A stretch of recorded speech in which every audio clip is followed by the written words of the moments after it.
onínú ọ̀rẹ́ òmòdé ò wá gbà mí àrẹ̀mọlẹ́kùn òmòdé ò wá gbà mí ìwọ lọ́lọ́dẹ ìyàmòdé ò wá gbà mí àrẹ̀mọlẹ́kùn òmòdé ò wá gbà mí ìwọ lọ́lọ́dẹ ìyàmòdé ò wá gbà mí àrẹ̀mọlẹ́kùn òmòdé ò wá gbà mí ìmọ̀ṣẹ́ ìmọ̀lẹ́kùn òmòdé ò wá gbà mí àrẹ̀mọlẹ́kùn òmòdé ò wá gbà mí ọba ọ̀dàkùn lànà fún ní ọjọ́ ń lọ.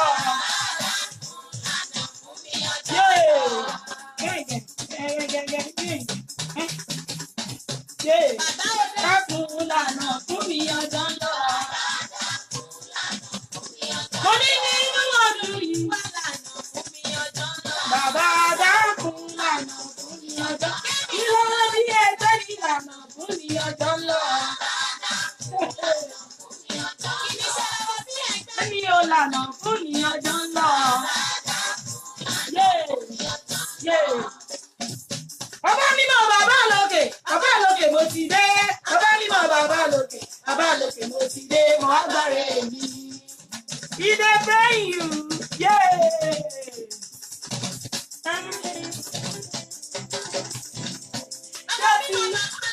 Bàbá lókè mo ti dé.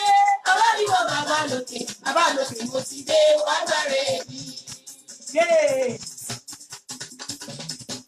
Olúwa tó gbà mí lọ́wọ́ lọ́mọdún mi dùn ló pa mí lẹ́mí ayọ̀. Aládé ewúrẹ́ mi àwí má yẹ. Orí mo máa ṣe ń gbé bọ́ọ̀dù. Ẹ gbé bọ́ọ̀dù ẹ báyìí. O possible.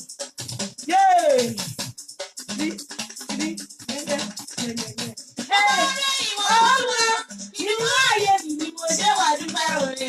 Aládé ewúrẹ́ mi àwí má yẹ. Àsọ̀rọ̀ máa tà sé. Ọmọ ṣọ́ọ̀fọ̀ lára ni òfin mi láṣọ ìyè ẹni làbí sí òyìn ó ṣeun. Pretty people ló lè gbé bọ́dù. Àmì ṣe Jésù náírà ayé ròyìn wọn lára. Mo lè wojú ẹ̀ kò possible. Àmì ṣe Jésù náírà ayé ròyìn wọn lára jàre. Àmì ṣe Jésù náírà ayé ròyìn wọn lára. Àmì ọ̀rọ̀ ìṣe Jésù náírà ní ọkùnrin máa ti fún mi. Àmì ṣe Jésù náírà ayé ròyìn wọn lára. Àmì ṣe Jésù náírà ayé ròyìn wọn lára jàre. Àmì ṣe Jésù náírà ayé ròyìn wọn lára. Sọ bàbá mi ṣe máa dúpẹ́ òde rẹ̀. Ẹgbẹ́ bọ́ọ̀dì rẹ̀. Shake it. Plant it. Plant it. Plant it, Joe. Igi baba. Plant what you have. Mo dúpẹ́ òde rẹ̀.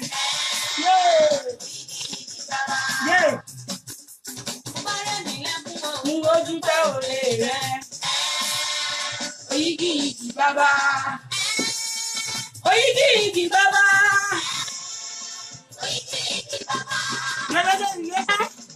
Kò sórí ìyá yín bẹ̀ confam. Dígì. Igi baba. Bàbá bá mi ṣe máa dúpẹ́ òde rẹ̀. Igi baba. Mo ti mọ bàbá o. Mo ti mọ bàbá o. Nílé ayọ̀ ni. Mo ti mọ bàbá o. Àní mo ti mọ bàbá. Ẹ pàtẹ́wọ́ fún bàbá mi. Mo ti mọ bàbá o. Nílé ayọ̀ ni. Mo ti mọ bàbá o. Mo ti mọ bàbá o. Ẹlẹ́rìí mi. Mo ti mọ bàbá o. Onílé ayọ̀ ni. Ti mọ bàbá. Mo ti mọ bàbá o.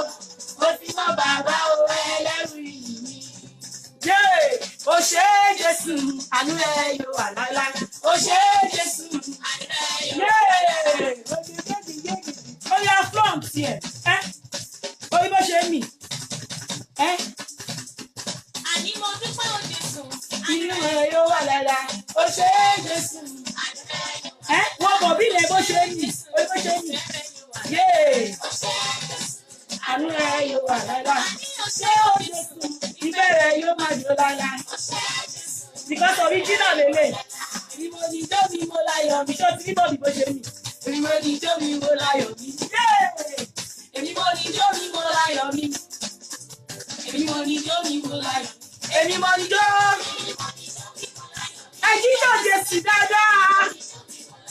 Ẹ kọ́ mi ayọ̀ sọ lọ́wọ́ lọ. Ẹ Jésù ẹ o. Ijó mi mo láyọ̀ mi. Èmi mo ní ijó mi mo láyọ̀ mi. Èmi mo ní ijó mi mo láyọ̀ mi. Èmi mo ní ijó mi mo láyọ̀. Èmi mo jó èmi. Ẹni jó Jésù dáadáa. Ẹ kọ́ mi ayọ̀ sọ lọ́wọ́ bá. Orí àjò. Jájá jì yóò bà lọ bá wá.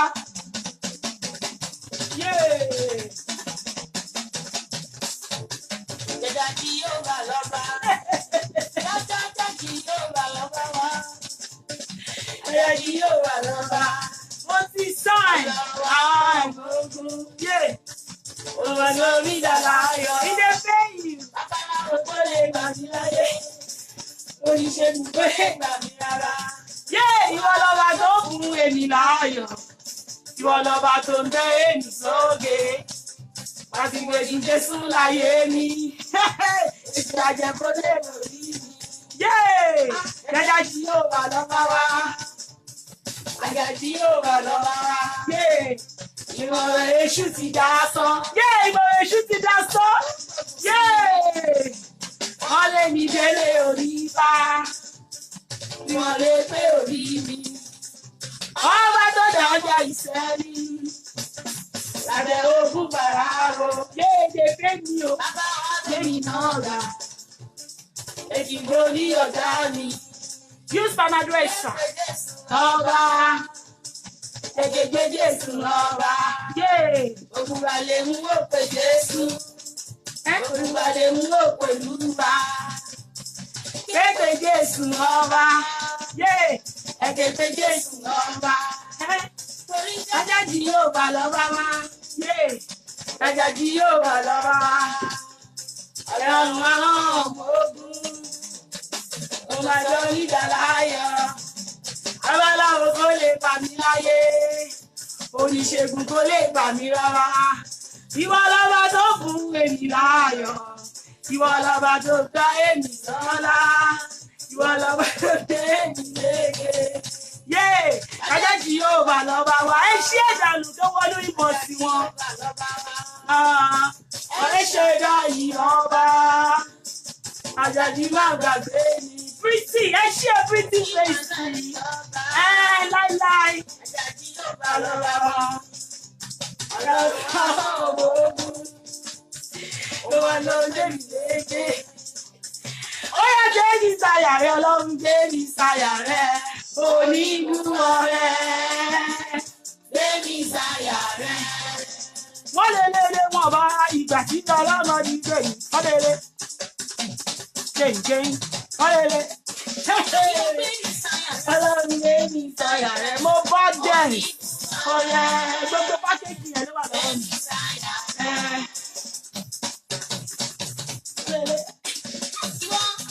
Yọ̀ mi ò máa sùn gbàgbé. Ọba yọ̀ mi máa sùn gbàgbé. Ọlẹ́lẹ́. Ọlẹ́lẹ́. Ṣé wá sùn gbàgbé? Ọlọ́run máa sùn gbàgbé mi. Ọba yọ̀ mi máa sùn gbàgbé. Ìrẹ̀lì mọ́ ọwọ́. Jẹ́ túnjú ọyọ̀ mi. Original bubu. Kàbíyèsí rẹ̀ ọjọ́ ti rí play. Ọba yọ̀ mi máa sùn gbàgbé. Ọba yìí máa gbàgbé ìwọ. Ọba yọ̀ mi máa sùn gbàgbé o. Elédùmarè o, ọba yọ̀ mí má sùn gbàgbé. Ìwọ ọba yọ̀ mí kó wá gbọ́.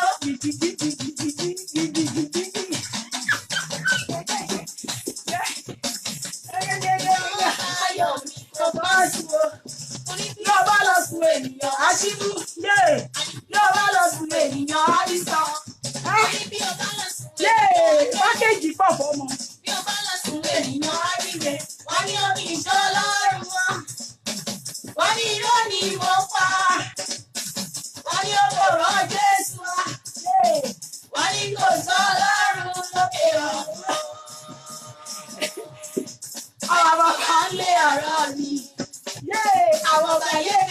ayọ̀ àwọn ìjòyè gbìmọ̀ wọ́n bèrè ìfásitì tí kò lè bí mi sí láì kò sórí ẹgbẹ́ ọ̀nà ènìyàn ó rí ìrísí ọ̀dẹ̀ tí mo bá ṣe rí o ìyẹn tí olúwa ọ̀rẹ́ ọlọ́run nàìjíríà yìí ó ọlọ́run gbogbo àgbáyé mímí yé mímí èrè láì ní retí o. Mo ní ọlọ́mọyẹ̀wò má lọ pààyàn. Yé láì ní retí o. Ìgbésẹ̀ láì ní retí o. Sani mo tọ́ wa. Àgbàgbọ́ Elédùmarè má sùn gbàgbé. Ẹ kọ́kọ́ ìlú kọ́kẹ́ o. Ẹ kọ́kọ́ ìlú kọ́kẹ́ o. Ọba tó kún gbé ní ilé yìí, ẹ bá tó kún gbé ní ilé yìí. Yé ẹ bá gbé nǹkan jẹ o. Ẹ kọ́kọ́ ìlú kọ́kẹ́ o. Ẹ kọ́kọ́ ìlú kọ́kẹ́ o. Ọba tó kún gbé ní ilé yìí, ọba tó kún gbé ní ilé yìí. Oya bàbá sọ́ńgọ̀. Ìyá káàṣì kìsì yẹn. Ọ̀tẹ̀rí lọ́jọ́ alálàájì rẹ̀. Àdìgbò lọ́jọ́ ọ̀dì. Àdìgbò lẹ́bí. Àdìgbò lọ́jọ́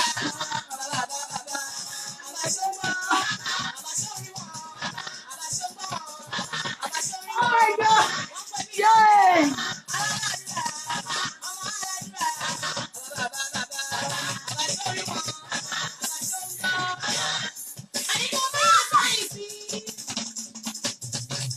Yeah, Jongo!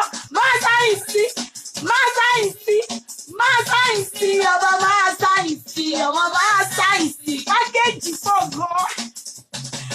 Ọjọ́ tí wọ́n bá ṣe láyé, ọjọ́ tí wọ́n bá tà láyé, owó tí wọ́n bá ṣe láyé, bàbá máa sáyẹ̀nsì, ọba máa sáyẹ̀nsì. Torí mo ti lóluwà, ọkọ mi bẹ̀rẹ̀, kò lè yí ẹ, kò lè yí ẹ, kò lè yé lúwà. Ọba máa yọ̀ wọ̀ ọ́ gbàyàn.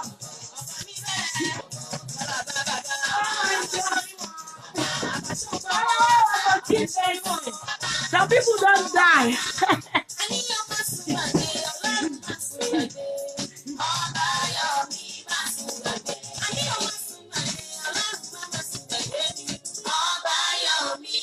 Oh my God.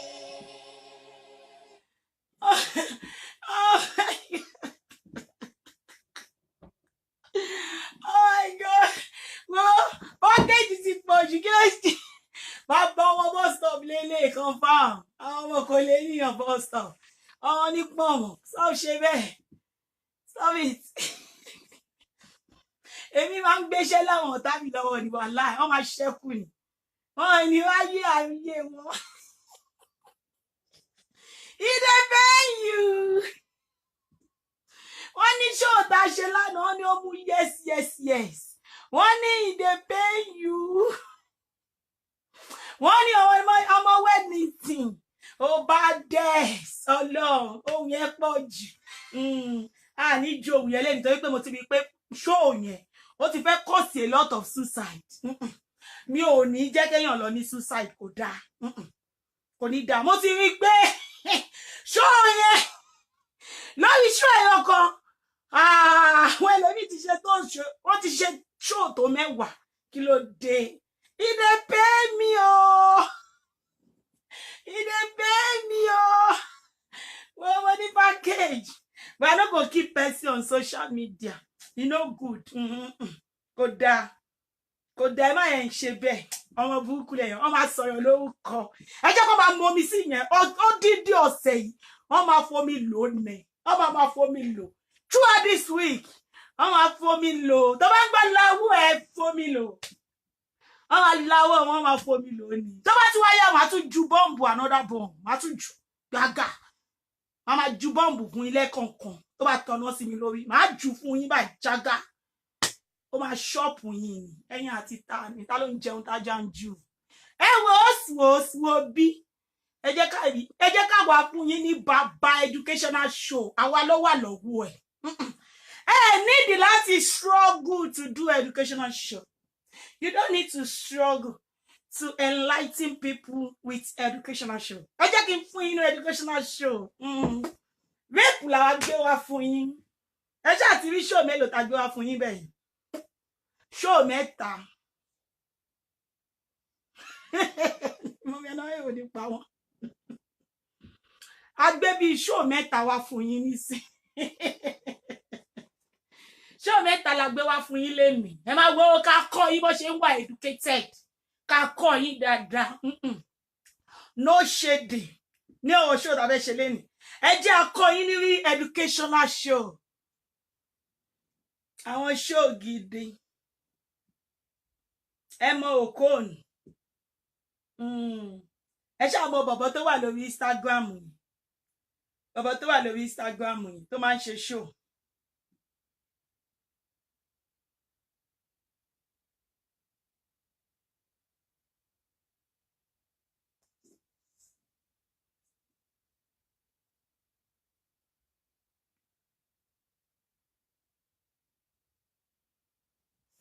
ẹ ṣáà mọ àwọn ọlọ́pàá tó bá àwọn ọmọ Nàìjíríà sùn ní Nàìjíríà tó bá àwọn aṣẹ́wó yẹn sùn so bọ̀bọ̀ yìí bọ̀bọ̀ tẹ́ ń gbọ́ voice ẹ̀ yìí. One on social media bọ̀bọ̀ tẹ́ mo fẹ́ jẹ́ kẹ́ gbọ́ voice ẹ̀ yìí bọ̀bọ̀ yẹn ṣe show ṣó ti yé yín.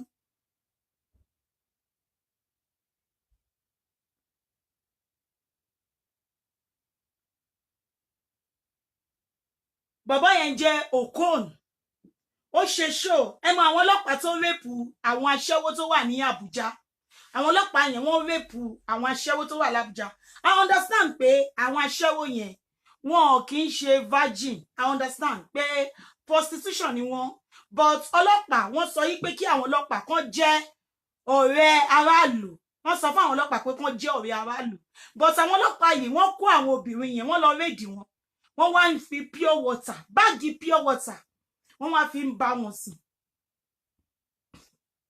ẹ wo gbogbo nǹkan tó ń ṣẹlẹ̀ nílé ayé wọ́n fi báàgì pure water wọ́n fi ń bá wọn sùn ìwọ wá sórí social media ìwọ tó ń pè ní Okon àbí kí ló pè ẹ́ Nollywood actress bọ̀bọ̀ tó máa ń ṣe Nollywood oríkùn ńlá oní big tummy ó wá sórí social media ẹ gbọ́ nǹkan tó sọ ẹ máa gbọ́ o. and forcefully collect and steal waiting this ashawo themselves and they no pay money and then they just back and go away like that so that is stealing of their product and merchandise. ẹ máa gbọ́ nǹkan tó ń sọ. There is a campaign going on social media women they go around they do protest that police in Abuja they go and arrest commercial sex workers that's ashawo and then they rape them. Well, that is a wrong charge. Shagba. The charge should not be rape. Shagba. There's a difference between rape and stealing. Yeah. For rape now, you just go you have sex and collect by force and collect dignity and. Ó ní pé kò kì í ṣe rape nìyẹn. Ó ní pé wọ́n steal àwọn obìnrin yẹn ni. Irú àwọn ọkùnrin játijàti báyìí tó yẹ pé wọn ò ní feelings àwọn obìnrin. Ẹ mọ meaning ní rape ni kan rape yẹn. Lot of people ló ṣì ń go through traumatizing yẹn tó jẹ́ pé wọ́n máa rape wọn. That is apa no Okon àbí kí lorúkọ ẹ̀. That is a lot of obìnrin. Ọlọ́pàá tó sọ yí pé kó máa ṣọ́ wa, kó máa ṣọ́ àwọn èèyàn. Abuja ni o, kò ń ṣe kó ṣẹlẹ̀ ní Woolwich o, kò ń ṣe kó ṣẹlẹ̀ ní Lawansi o, kò ń ṣe kó ṣẹlẹ̀ ní Surulere o, ó ṣẹlẹ̀ ní Abuja. Àwọn kí lẹ ti pè Abuja yẹn ṣe capital of Nigeria àbí capital of Lagos State. Kí lẹ ti pè Nigeria Abuja yẹn ṣe capital of Lagos State ni àbí capital of Nigeria. Ṣé kò yé yín?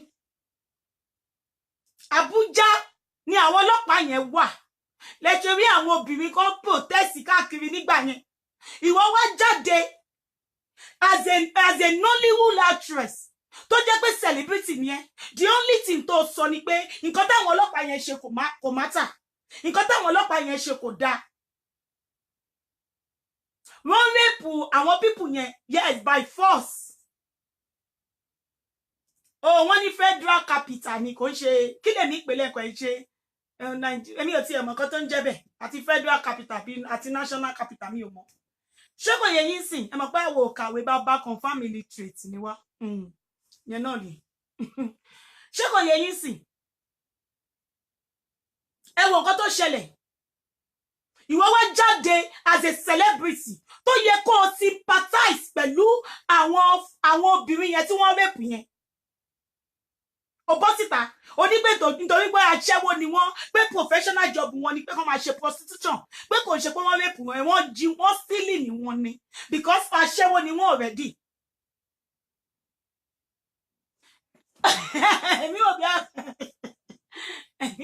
èmi ò tiẹ̀ mọ̀ bí a federal capital bí kìnnì kan national kìnnì kan ṣé kò yẹ yín sí mọ́ mi àwọn teach them now how to show on different topic. God will bless you jare ṣé kò yẹ yín sí àwa máa kọ́ wọn ní mọ́ mi àwọn talks other follows báwo packaging ti pọ̀ jù ṣé kò yẹ yín sí.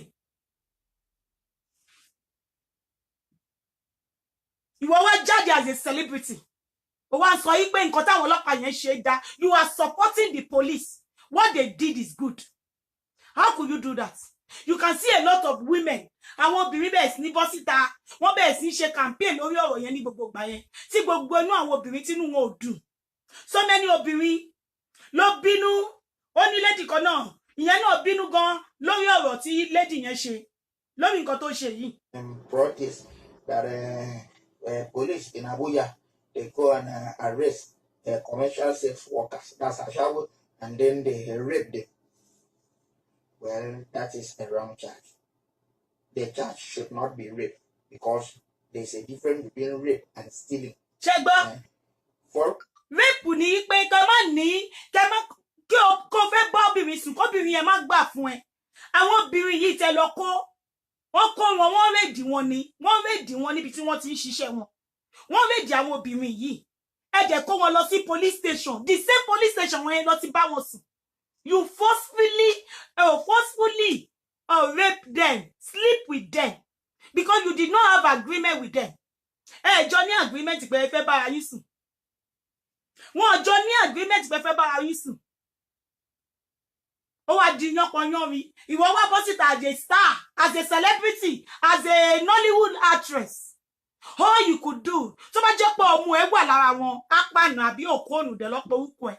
Tó bá jẹ́ pé ọmọ ẹ wà lára wọn, will you agree with the police that what they did is the right thing, that they only steal their punani, not that they rape them?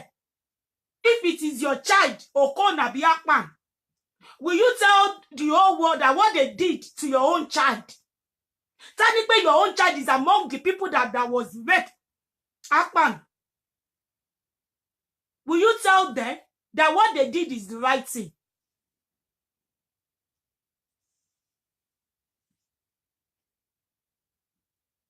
Will you tell them that it's the right thing? Ó wá sọ̀rọ̀ òṣì àwọn èèyàn gidi wọ́n bọ́ síta wọ́n bẹ̀rẹ̀ sí ní tákù ẹ̀ àwọn èèyàn gidi wọ́n tákù ẹ̀ because those are the people that love women. Ìtorí ẹ̀ ní oríṣiríṣi ṣe pọ̀ tí iṣẹ́ bá wà nínú Nàìjíríà ni try wọn lazy youth.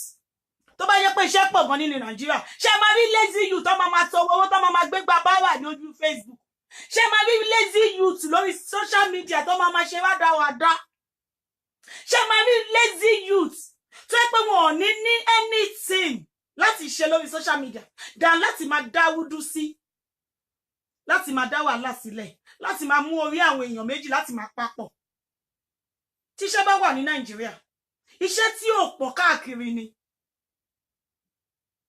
iṣẹ́ tí ò pọ̀ káàkiri ni tí iṣẹ́ bá wà lè rí àwọn tó ń ṣe aṣẹ́wó yẹn kan ṣe aṣẹ́wó kankan kò ní lè work they will go and work wọ́n á ṣe iṣẹ́ yẹn so many graduates ló ṣe tán ní school so many a lot of graduates ní Nàìjíríà ló ṣe tán ní school tó yẹ pé kò rí iṣẹ́ kankan ṣe kò rí nọ́ọ̀tì ṣe níṣẹ́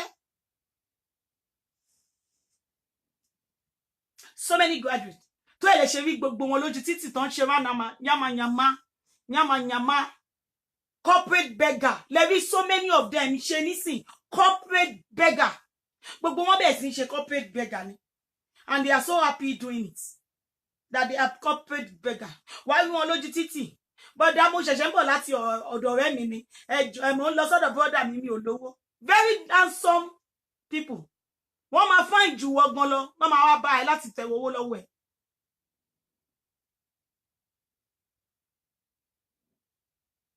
ṣé kò yẹ yín sí ẹgbẹ́ nǹkan tí lady yìí sọ torí àní a máa tún sọ̀rọ̀ lórí generational curses. Like it never left. Mr. Okon, Lagos, please repeat after me. Say, I, Mr. Okon, I am a he-goat. A smiling he-goat. Confirm your he-goat, Niena. I, Mr. Okon, Lagos, I am a very big illiterate. Illiterate! Illiterate! Stupid man! Justifying rape. As big as you are with your big stomach. Justifying rape. How painful it is to be raped? Do you know?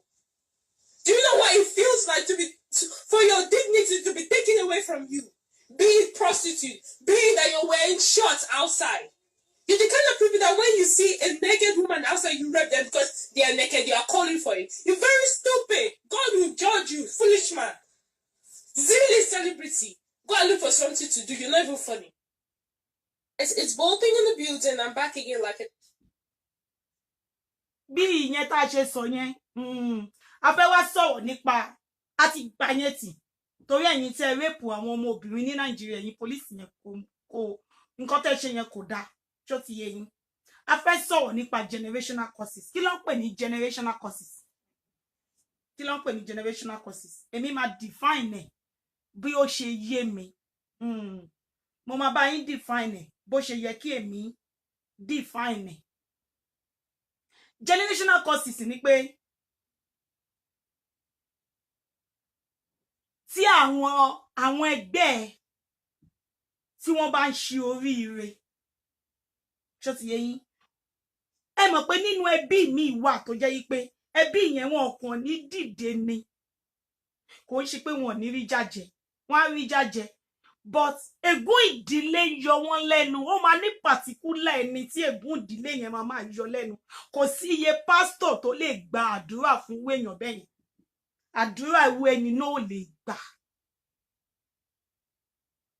Oríṣiríṣi ọ̀nà ni ègún ìdílé máa ń gbà láti yọ àwọn èèyàn lẹ́nu. Bí irú kí àwọn ẹlẹgbẹ́ bí irú àwọn colleagues àwọn tí ẹjọ́ wà àwọn èèyàn maybe ará àdúgbò ará ilé èrò ọ̀nà èrò oko when they are growing up when they as in kọ́ máa ṣe nǹkan tó dáa ìwọ ò ní rí nǹkan kan gbé ṣe unless you are being delivered. Even when you are delivered and you still go back to sin, oh make confirm money apart Yoshi. The ègún ìdílé, the generational curse, we call it a curse. As in taboo that has been caused upon you. A curse, maybe a curse that has been issued, maybe from your dad, or be from your mom, or somebody in your family. So gé ègún yẹn lé ẹ lórí. Òun ni generational curse. Cursing. Kò ní jẹ́ kí o bá ẹgbẹ́ mu. O ní kò sí nǹkan náà. O ní bá ẹgbẹ́ pé ó máa yàtọ̀ láàrin àwọn ẹgbẹ́ ni. Ìwọ gógó máa mọ̀ yí pé there is a stagnant in your life. Your life is not producing anything. Kí gbogbo àwọn èèyàn máa ṣe ohun mèremère. Kí wọ́n máa kí wọn pé congratulation lọ́tùn, congratulation lósì. Wọ́n ní ever kí wọ́n congratulation. It can be delivered because the person will do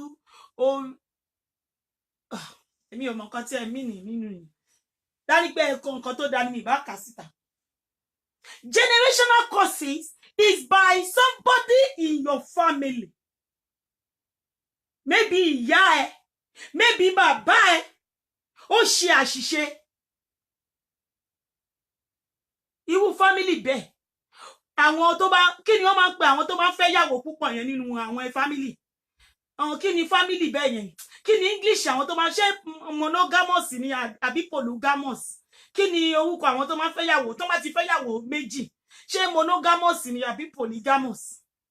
Àwọn tó bá jà ti fẹ́ yàwó méjì ṣá tó jẹ́ pé ọkọ wọn ìyàwó méjì ló ní. Ṣé kò yé yín sí? Ègún ìdílé ìkan nínú àwọn obìnrin polygamous. Okay, polygamous. Poly àti gamous. Okay, polygamous. Ègún ìkan nínú àwọn obìnrin yẹn. Ẹ mọ̀ pé àwọn obìnrin a kì í nífẹ̀ẹ́ ara wa dénúdénú. a kì í nífẹ̀ẹ́ ara wa dénúdénú. Ìkan nínú àwọn obìnrin yẹn á wá mọ̀, ẹ mọ̀ pé láyé ìjọ́hun, láyé ìgbà yẹn, ṣó ti yé yín. Mo fẹ́ wò torí inú ilé yìí tí bá ti jókòó sínú ilé, iná yẹn máa ń pọ̀ jù. Ṣó wà òkè báyìí?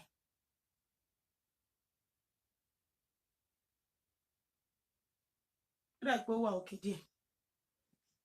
Polygamous. Good afternoon, everybody. Ṣé kò yé yín sìn?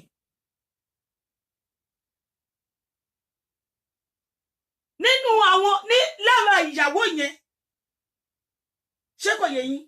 Lára ìyàwó tí bàbá ẹ̀ fẹ́ yẹn, bóyá ó wá lọ bèrè àkọsẹ̀jayé ẹ̀. Àwọn arógo bògo jẹ́, àwọn arógo ṣáájú ológo, wọ́n ti rí ògo ẹ̀. Wọ́n wá gbé generational curse, wọ́n gbé curse kan, wọ́n gbé sí ẹ nínú ìgbésí ayé ẹ̀. Wọ́n wá máa ṣe rádaràda títí gbogbo táìmù ẹ máa fi lọ. Títí gbogbo àkókò ẹ tó yẹ kó fi ṣe nǹkan rẹ̀, tó yẹ kó fi ìgbésí ayé ẹ ṣe nǹkan tó dáa, kó yẹ kó fi gbóhùn mèremère ṣe nílé ayé. Wàá kàn máa rí pé àkókò yẹn ń lọ ni.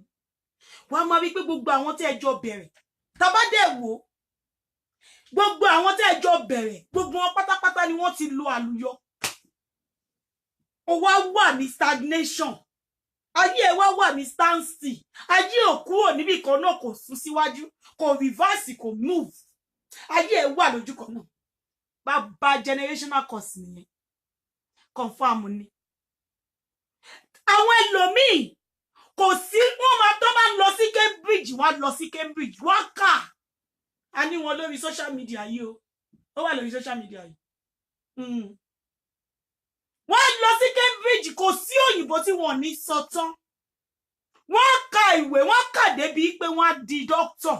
Wọ́n máa pera wọn ní doctor, kíní kan, professional, mechanic, kọ́mọ́nà máa ń pe mechanic yẹn náà, business kíní kan. They never use it for anything. Inú ilé abẹ́ pílò ni certificate yẹn máa jẹ́ra sí. Kò sí nǹkan tí wọ́n lè kà nílé ayé yìí, wọn ò ní fi gbérí. Ègún ìdílé ni. Ó máa jẹ́ kó wà lójú kan ni. Kí gbogbo àwọn ẹgbẹ́ ẹ máa fi iyẹ̀pẹ̀, àbí kó máa wa iyẹ̀pẹ̀ nínú omi. Kó jẹ́ pé àwọn ẹgbẹ́ wọn ń wa iyẹ̀pẹ̀ nínú omi. Kí wọ́n bá wà ó ní lọ́nà àbáyọ nínú ẹ̀. Tí wọ́n bá ṣe dáwọ́lé báyìí, ó ní lè ṣe é. Torí ẹ̀ ló ṣe máa ń rí so many people tó jẹ́ pé they are stagnancy. No matter iye tó bá gbé ní onítọ̀hún lọ́wọ́, kò lè succeed in any business. Kò sí ebi kí gbogbo ayé máa ṣe business, kò ní succeed. Kò ní lu àlùyọ nínú ẹ̀. Confirm ní apáàtì òṣì. Ègún ìdílé ni ó ń wọ́rí ìwà àwọn èèyàn bẹ́ẹ̀. Àwọn ayé wọn máa ń ní stagnancy ni. Ó máa ń dúró pa.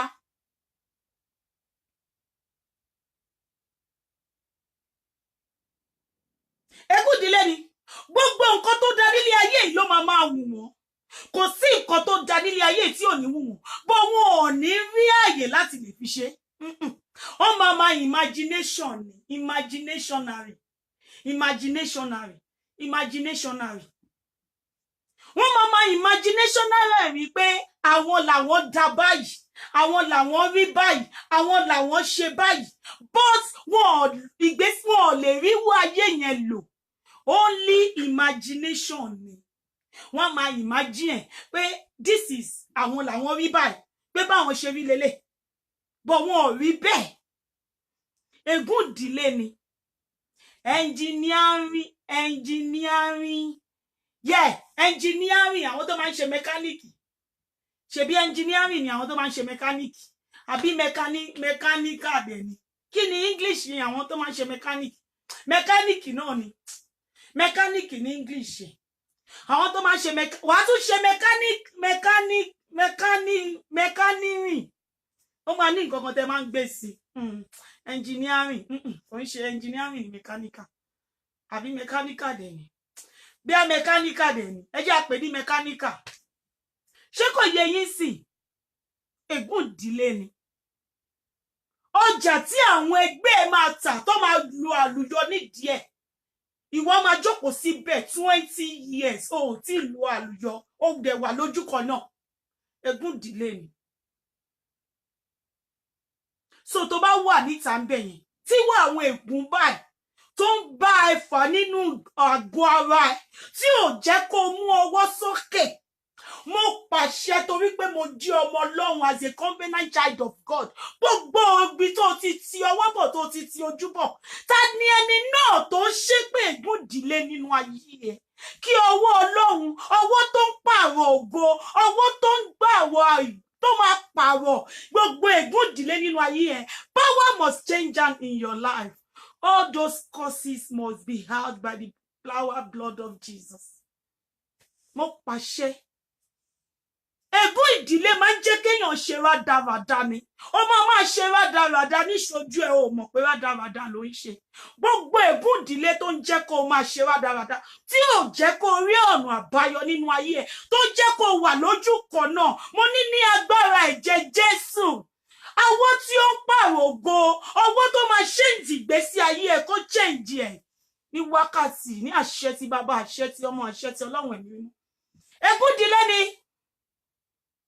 Kò di dandan pé ìyá ò ní, bàbá ò ní.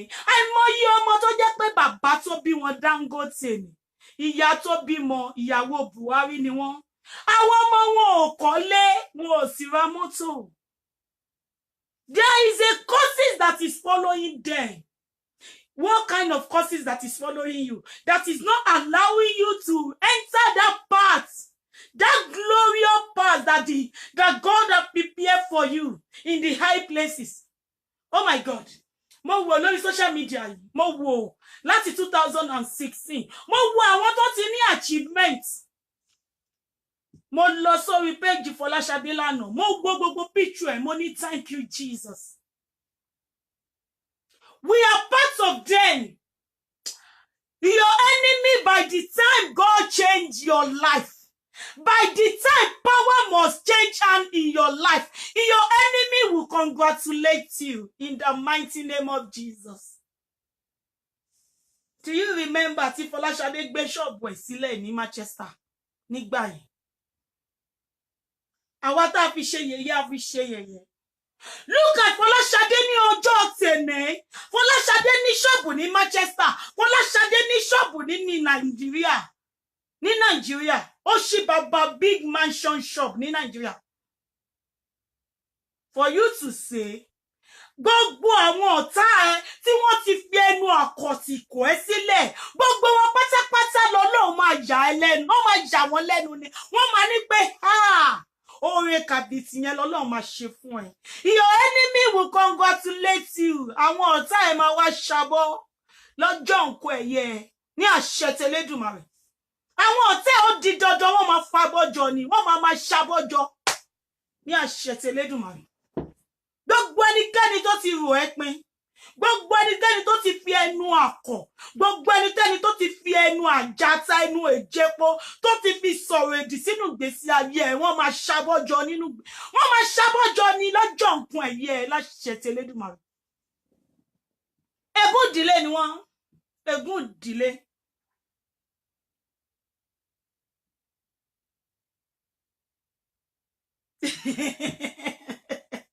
Comment yẹn savage.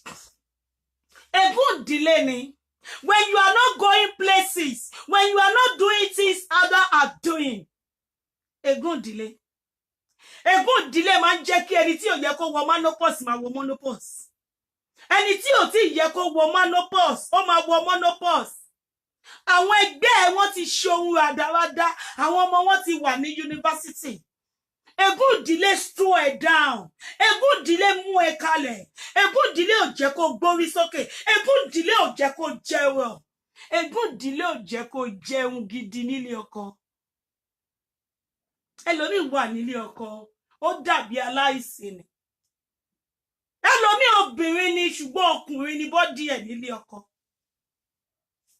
Kí ni ègún ìdílé ti swẹ́dà? Ọwọ́ tó ń pààrọ̀ ọwọ́ nínú ayé ẹ̀. Ọwọ́ tó ń pààrọ̀ ọwọ́ nínú ayé ẹ̀, kó pààrọ̀ gbogbo ègún ìdílé tó wà nínú ayé ẹ̀ ní orúkọ Jésù Kristi. Ègún ìdílé, ègún burúkú ni.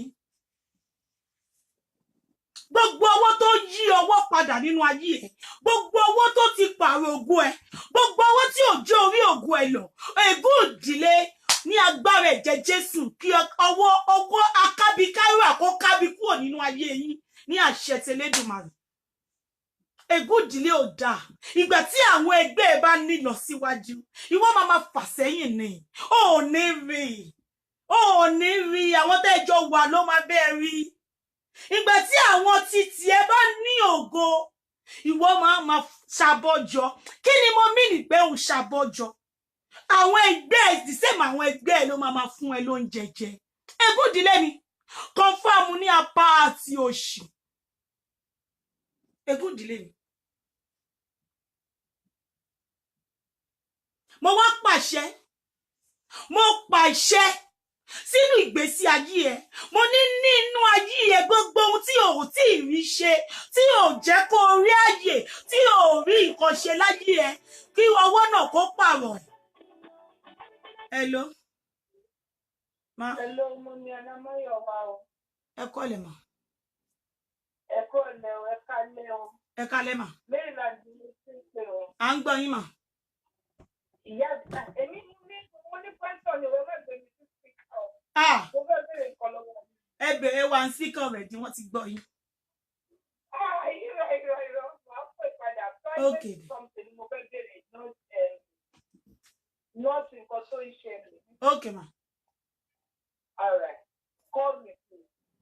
I'll call you. Ṣé kò yẹ yín sí? Ègún ìdílé ni.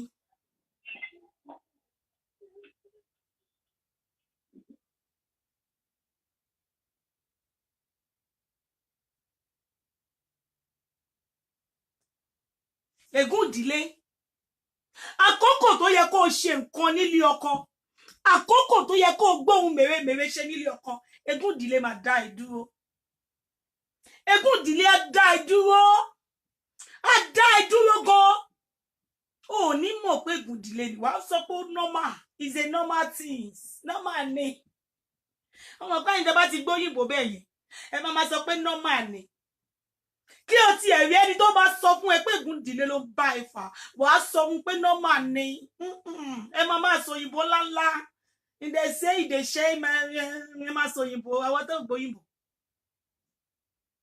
Ègún ìdílé ni. Gbogbo a lot of people àwọn ègún ìdílé ti bá jà. A lot of people. A lot of people ni àwọn ègún ìdílé ti bá jà nílé ayé yìí. Tó dẹ̀ yẹ pé wọn ò ní kí ló wúpọ̀ ẹ̀. Wọn ò ní àkíyèsí pé ègún ìdílé ló ń bá wọn fà. You need to release yourself from that bondage. You need to release yourself from that bondage.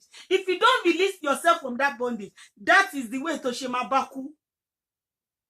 Wàá dàbí ẹni tó kọjá ọmọ aláǹgbá tó kọjá lórí àpáta.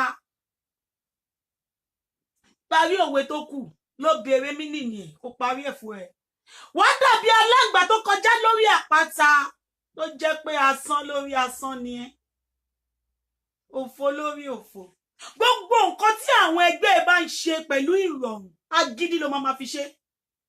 Gbogbo nǹkan tí àwọn ẹgbẹ́ bá ń ṣe pẹ̀lú ìrọ̀rùn, tí wọ́n bá gbé ṣe, agídí ló máa fi ṣe. O ò ní lálùyọ nínú ẹ̀. O ò ní lè ṣe. You will not be able to do it. Ègún ìdílé ni. Kò sí ọ̀rọ̀ tó máa sọ ọ̀rọ̀ ò kí ń dùn létí aráyé. Ọ̀rọ̀ ò ń dùn létí aráyé. Ègún ìdílé ni confirm apá àti òṣì. Wàá kàn máa rí pé ìkorò ti pọ̀ jù nínú ìgbésí ayé ẹ̀. Gbogbo ibi tó bá dé ìkorò máa ń wà ńbẹ̀. Ẹran ìkórìíra, irú àwọn èèyàn bẹ́ẹ̀, ẹran ìkórìíra máa ń attract wọn. Ẹran ìkórìíra máa attract wọn. Ẹran ìkórìíra máa ń attract wọn. Ẹran ìkórìíra ó máa ń attract wọn gan. Irú èèyàn bẹ́ẹ̀ tó bá ti dictate ìwọ tó jẹ́ pé irú nǹkan báyìí ṣẹlẹ̀ sí ẹ, ó dẹ̀ wà lórí ilẹ̀ alààyè. You need to move closer to God. Drop every evil thing that you are doing. Ìwọ ẹ̀yin tẹ́ máa ní ègún ìdílé lára. Kò sí béèyàn ṣe lè mọ̀ ṣe níwájú yín tó wọn ò mọ̀ ṣe ni because ègún ìdílé tó ń tẹ̀lé ẹ yẹn kò lè jẹ́ orí pé àwọn èèyàn ń ṣe dáadáa, kò lè jẹ́ orí pé àwọn èèyàn nílọsíwájú, kò lè jẹ́ kó rí pé ìlọsíwájú ó ti dé bá àwọn èèyàn, kò ní jẹ́ orí ran, kò ní jẹ́ orí nǹkan gidi táwọn èèyàn ń ṣe. Hello. Hello, Mommy Anna. Ẹ kọ́lẹ̀ mà. God bless you. Amen. Sure, there's Shilani. Sister Moro ló ń sọ̀rọ̀. Ẹ wà òkè. How do you know? Because I have Voice yín ni, voice yín ti jẹ́ kí n sáré mọ̀. Mama no voice changer. Mother will say, baby. Thank you for the show yesterday. I love you. I love you. I love you too, ma. Thank you, so real. So, money misconception. Pẹ̀lú ìtẹ́lẹ̀tẹ́lẹ̀, mo rò pé oníbàìbà yìí pẹ̀lú misconception òun yẹn. And tí n bá dẹ̀ try tí máa sọ pé Mom Anamayawa go to school. It's just a joke. It's not like. No, mi ò tiẹ̀ mind. Yeah. Ben. Then ẹjọ́ torí Ọlọ́run. Ẹjọ́ torí Ọlọ́run. For the first time, ìyàtọ̀ jẹ́ mi lórí Facebook ó pọ̀ o. Kí ló ṣe yín mà? Èmi kan fẹ́ tọrọ owó báyìí, ó tẹ̀yẹ kí ìyàwó òjò ní. May 26 ní birthday mi. Ó ti súnmọ́. Ẹ bá ń polówó ẹ̀mí ìmọ̀ bó ṣe ń pè ní pépà ẹnu párò òkú bí ìtẹ̀mí náà ní àjọgbóyìnbó ni. Àgbóyìnbó. Birthday mi 26 because ẹ̀kọ́ tí mo sùn for the past 3 years. Wáyé pé lọ́dún làwọn èèyàn ó dàgbà fún mi. Tí ìgbà tí wọ́n á ti tọrọ ètò òkè. Ẹ̀yin ọmọ ewé Sister Moro sọ pé ẹ lọ gbé pépà yín síta, mo ti sọ fún wọn. Sister Moro sọ pé kẹ́ dáwó fún wọn o sódà ẹ pè padà. Birthday mi bí ìgbà tí a ti tọrọ. Then number 2, I can see it right now because I know. Ẹ ṣé gan mà. Ẹ má lọ waste owó yín. Number two, ẹ fún wa ní àwọn ibi tí a ti lè lọ fún lesson láti kọ́ òyìnbó àti Yorùbá torí òòṣà Makanaki ó ṣe update kan lánàá ó kọ Yorùbá mo pàtí àìsàn ẹ̀rù tó máa padà. This is not a joke. Mo ò ṣeré o. Sister Moro ẹ jẹ́ ń pè yín padà. Ṣé gbọ́? Ẹ ṣé gan. Ẹ má gbàgbé Sister Moro o. Ẹ bá wọn ṣe kí ló wúkọ ẹ̀. Pépà wọn ẹ bá wa dáwó sí. Ṣé kò yẹ yín sìn? Ẹ jẹ́ ká padà. Sister Moro ti fẹ́ bá a sọ di ó fẹ́ kí n lost in track. Lẹ́kọ̀ọ́ yẹ yín. Ègún ìdílé ó máa ń fa ìfàsẹ́yìn sí àwọn èèyàn ni. Ó máa ń fa ìfàsẹ́yìn. Ó máa ṣubú. Ìṣubú ẹ máa pọ̀ ju ìdìdí ẹ lọ. Ègún ìdílé. Nínú ọ̀sẹ̀ kan o lè má ní happiness ju méjì lọ. Tó yẹ pé gbogbo ọjọ́ tó kù sadness ni. Ègún ìdílé ni. Check yourself. You need to check yourself. And you need to help yourself. You need to totally submit your life to Christ. Not by mouth. You need to totally submit your life to Christ. Àwọn massive mercy. Àwọn orí ọ̀fẹ́ tí èèyàn máa ń jẹ lọ́fẹ̀ẹ́ ò ní rí jẹ.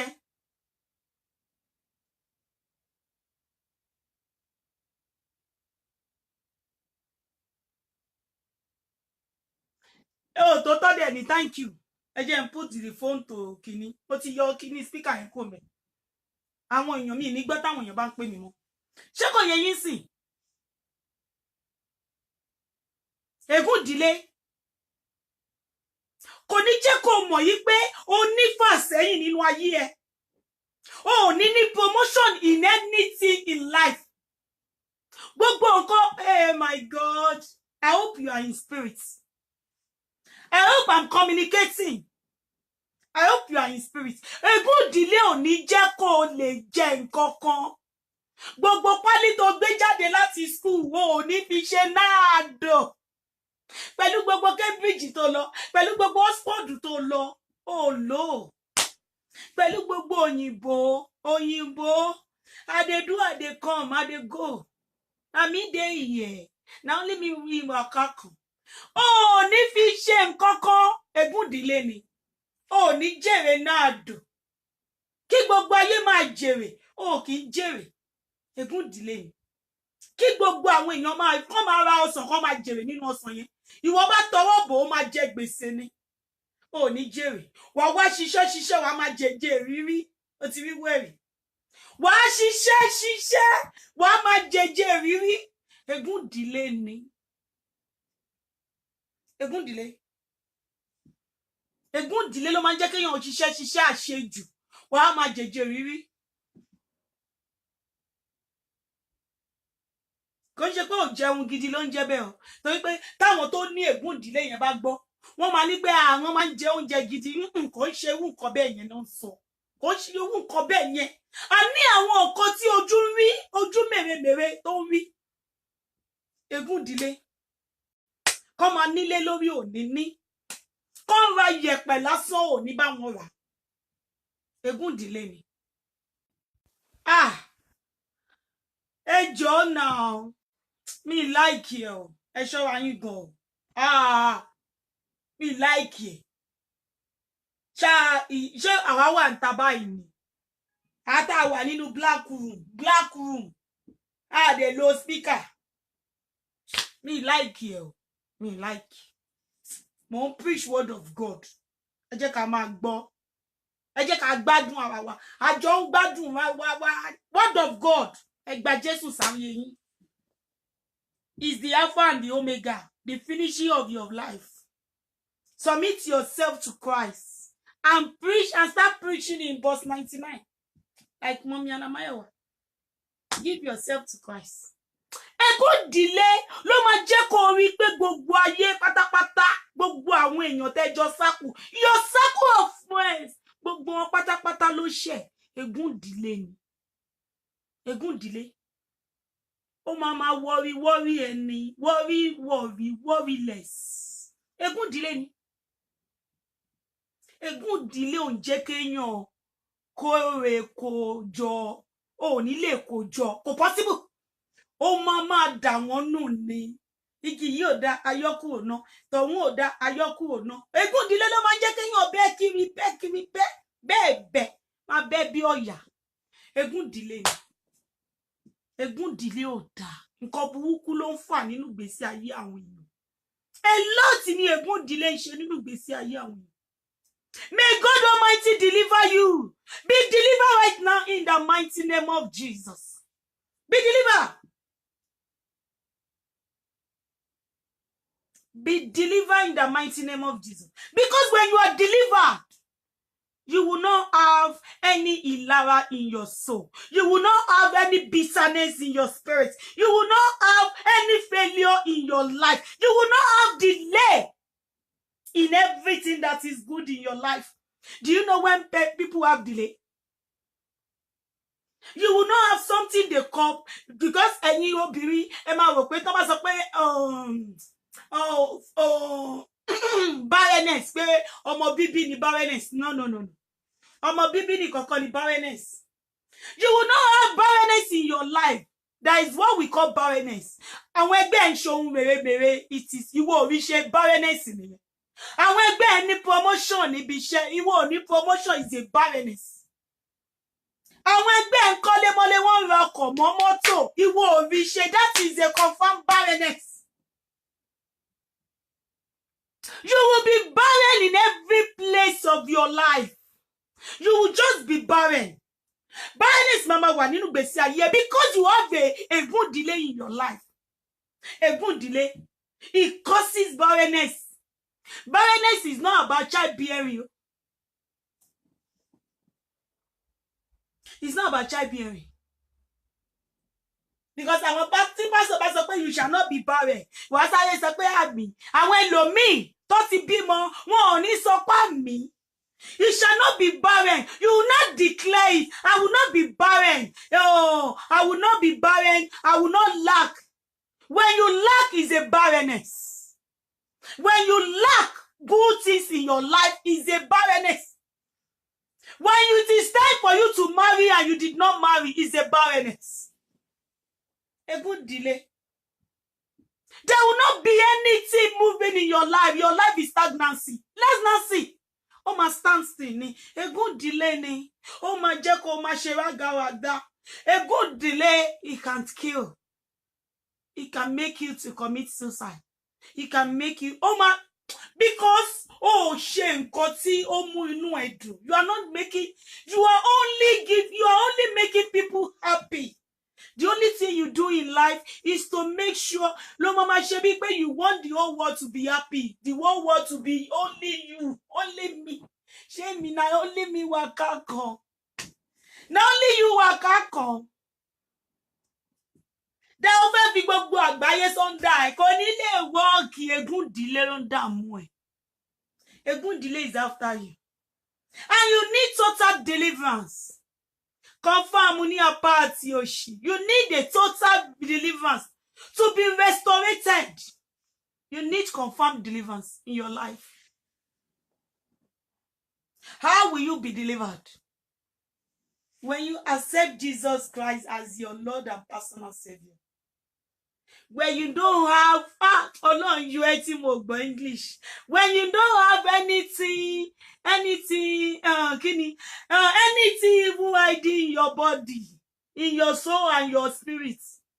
When you don't have any evil towards anybody. When you don't do abosi, a good delay will be clear.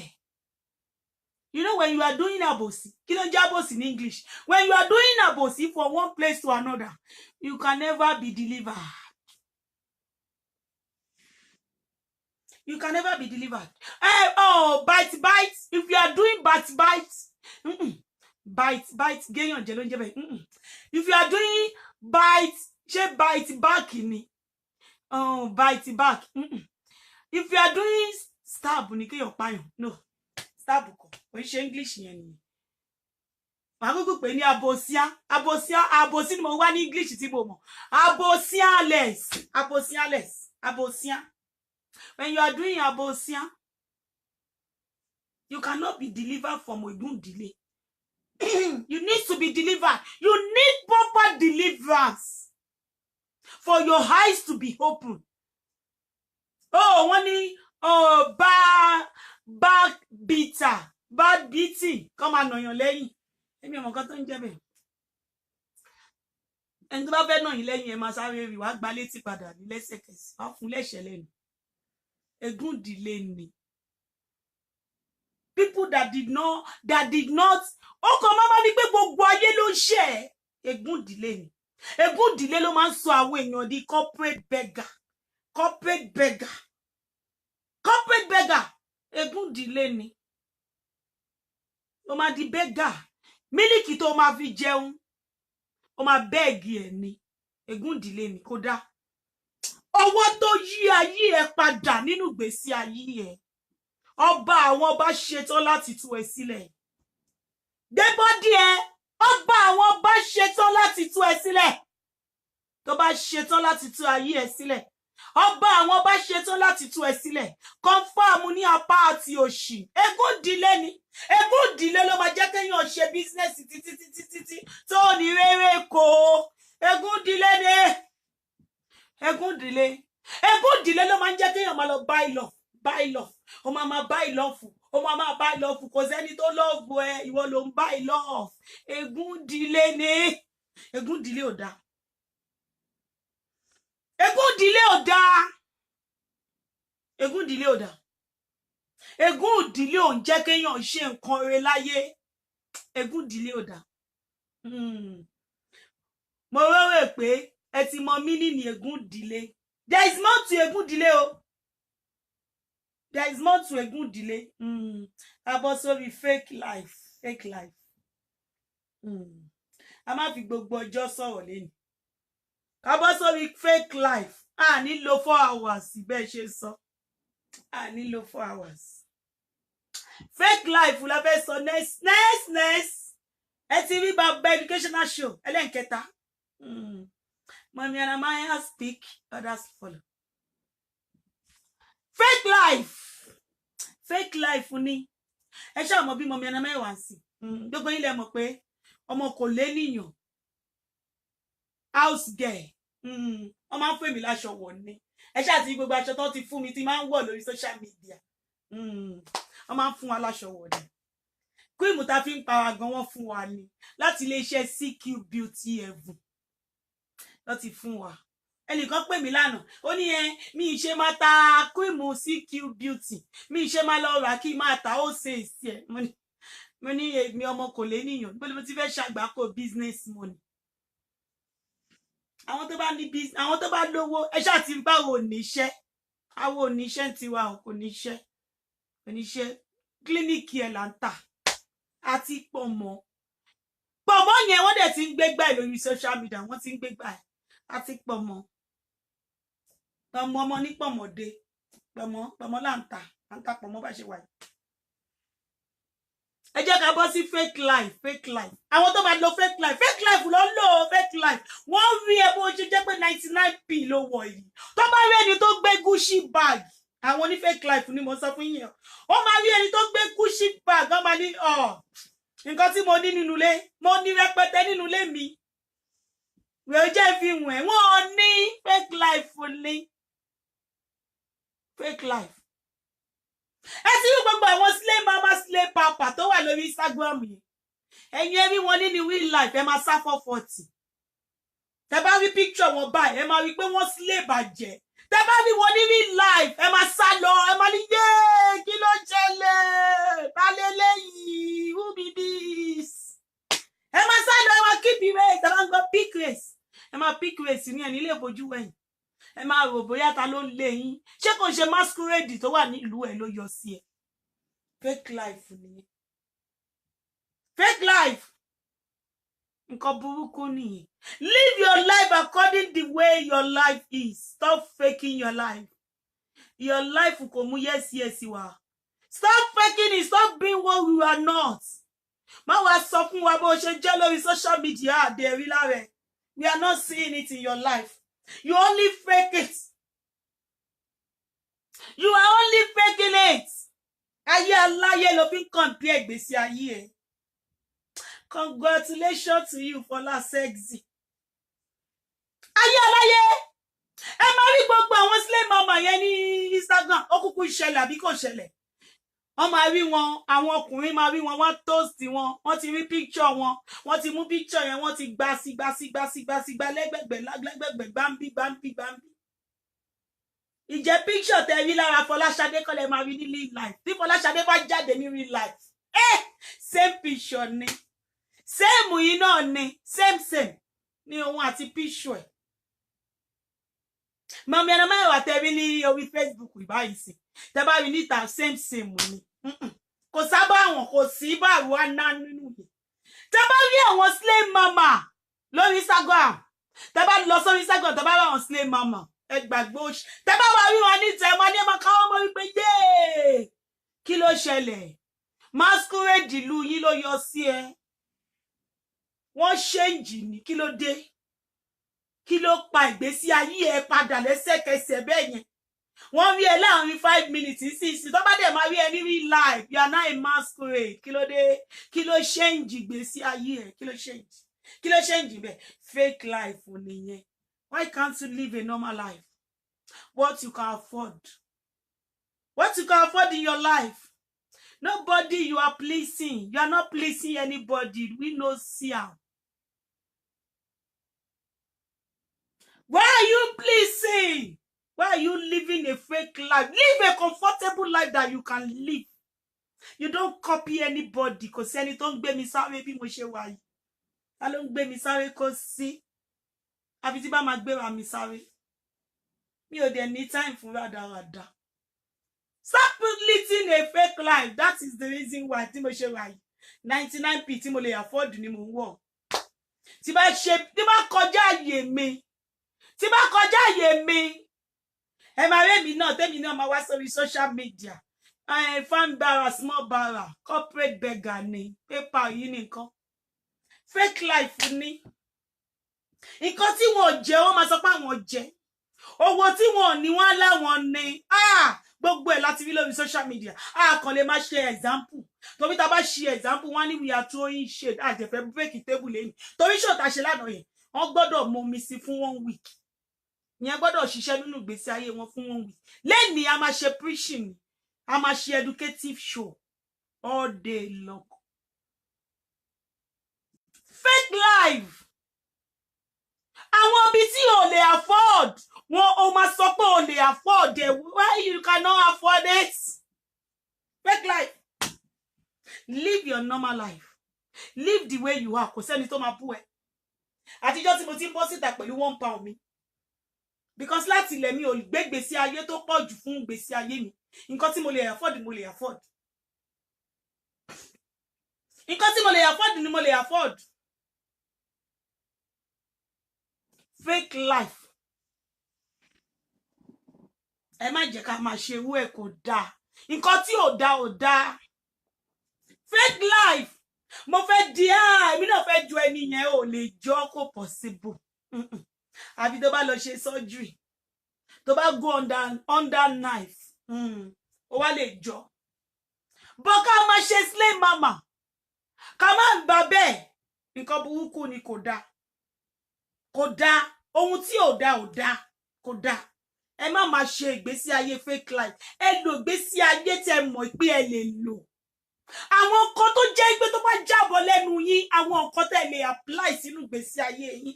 Àwọn nǹkan tó ń ṣẹlẹ̀ nínú ìgbésí ayé yín. Òun ló máa ń jáde lẹ́nu ẹlòmíì. Tẹ́lòmíì bá sọ̀rọ̀ báyìí, ẹ ti mọ̀ pé nǹkan tó ń ṣẹlẹ̀ nínú ìgbésí ayé ẹ̀ ló ń sọ.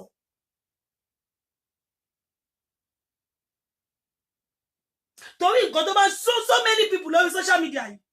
So many things tó ṣẹlẹ̀ nínú ìgbésí ayé wọn ló máa ń sábà sọ. Ẹ̀yin máa rò bóyá wọ́n fún yín nínú educational ni. Wọ́n fún yín educational kankan. The real gist ni pé nǹkan tó ń ṣẹlẹ̀ nínú ìgbésí ayé wọn ni.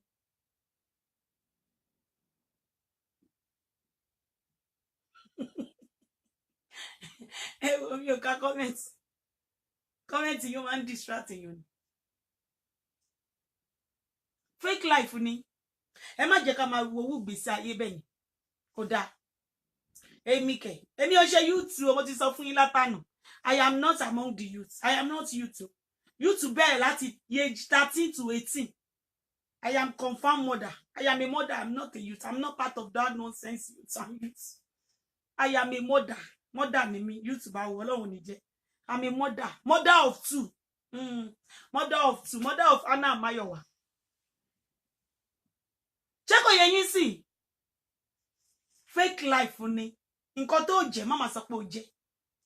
Àwọn fake life. Àwọn nǹkan tó lè ṣe tó máa fi kú. Àwọn fake life máa sọ pé àwọn máa ṣe ń sìn sí. Wọn ò dé lè ṣe tó máa fi kú. Àwọn fake life ni. Kò dáa. Fake life. Ó máa rẹ́ni tó dá, ó máa ní ò dá. Fake me like it. Mi ò ní go deeper. Torí tí àná yẹn ó gbọ́dọ̀ mú mi sí fún 1 week. 1 week ló máa fi mú mi sí. 1 week ló máa fi mú mi sí tànà. Fake life ni. So ẹ má gbàgbé láti lọ sí www.ckbeautyheaven.com fún gbogbo àwọn beautiful body products yín. Ẹ má hesitate o láti lọ sí ckbeautyheaven.com. Ẹ lè pè wọ́n lórí aago tẹ́ bá ní problem with your skin. CQ Beauty is there to restore your skin back to normal. Ẹ má hesitate láti lọ síbẹ̀. Ṣó ti yé yín sìn? Go deeper. Not now. Preaching is the best for this week. Best preacher. Ada fún yín jàre. Wọ́n gbọ́dọ̀ gba Jésù ní olùgbàlà. Ọba àwọn ọba ó di dandan. You must be a born again by force by fire. Ṣé kò yé yín sìn? Tebani no problem. CQ's dear. Yes, so reject backwardness and set free. Yes, so I'm at for you. Visit today. All the spiritual items are now available on sales. Yes, so I'm for you. We only can reject the backwardness and be set free from your stagnancy problem. A good delay. Be set free. Ewe ìgbàlà wà bẹ́ẹ̀ tó máa gbà ẹ́ kalẹ̀. Wọ́n ní kó wà set free. Egun delay. Ẹ wá àwọn egun delay tá sọ. Mi tètè rí kíní yẹn látẹ̀kọ́ mi bá ti kà. Mi tètè rí ó bá egun delay lọ. Backwardness. Be reject from backwardness. Yes. Egun delay ni. Seek You Beauty Heaven. Ẹ má gbàgbé. www.seekyoubbeautyheaven.com. Fáwọn beautiful body product tefe so ma make his skin yin o ma make his skin yin look wow, you will look sexy. O ma lè gbé body ẹ o ma gbé body ẹ nínú lightning ó ti yẹ tó bá wà láwùjọ wà lè gbójú ẹ síta. Seek You Beauty Heaven ló lè ṣe o. Ẹ lọ síbẹ̀ kẹ́ gbé wọn. Ẹ pè wọ́n lórí +44 73 87 59 68 62. Ẹ má hesitate láti contact wọn, láti contact seekyoubbeautyheaven.com. Ṣé kò yé yín sìn? Àwọn tó máa live fake life. Wọn ò gbádùn lé ọkọ o. Àwọn lè máa gbọ́ ọkọ mi. Wọn ò gbádùn ọkọ yẹn látàárọ̀ dalẹ́. Is a fake life. Àwọn tẹ́ bá rí don't live fake life. Wọn ò gbádùn lé ọkọ yẹn. They are not enjoying the marriage. Enjoyment in the marriage wà fún endure làwọn ṣe. In the name of they want to please the world. Èmi náà wà ilé ọkọ tí ó sì certificate. Fake life. You are living a fake life. Pretending that you are enjoying your marriage. You are not enjoying, you are only endure. Endure need to be confirmed. Confirm money apart you. Fake life money, stop living in such life. It make you to go depressed. It make you make you shapeless. When elders are looking shape, when others are trying to be in shape, mama was shapeless. Mama was out of shape. Fake life ni. Because ó ti mọ̀ pé gbogbo àwọn ẹgbẹ́ ẹ wọ́n wà nílé ọkọ. But you want to show the world that you are still married. When you are in, even that marriage is endure, not enjoyment. You know, we marry to be enjoy, to enjoy our marriage, not to endure. But you won't endure is a fake life. Stop it. Stop doing that. It's a fake life. Koda. Am I communicating to the married people? Am I communicating? It's a fake life. Kini, fake life is not good to be doing it.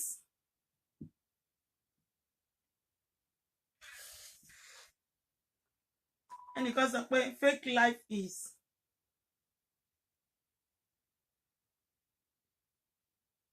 Could fake life also be ogun ìdílé? Mi ò mọ̀ nìyẹn o. So it's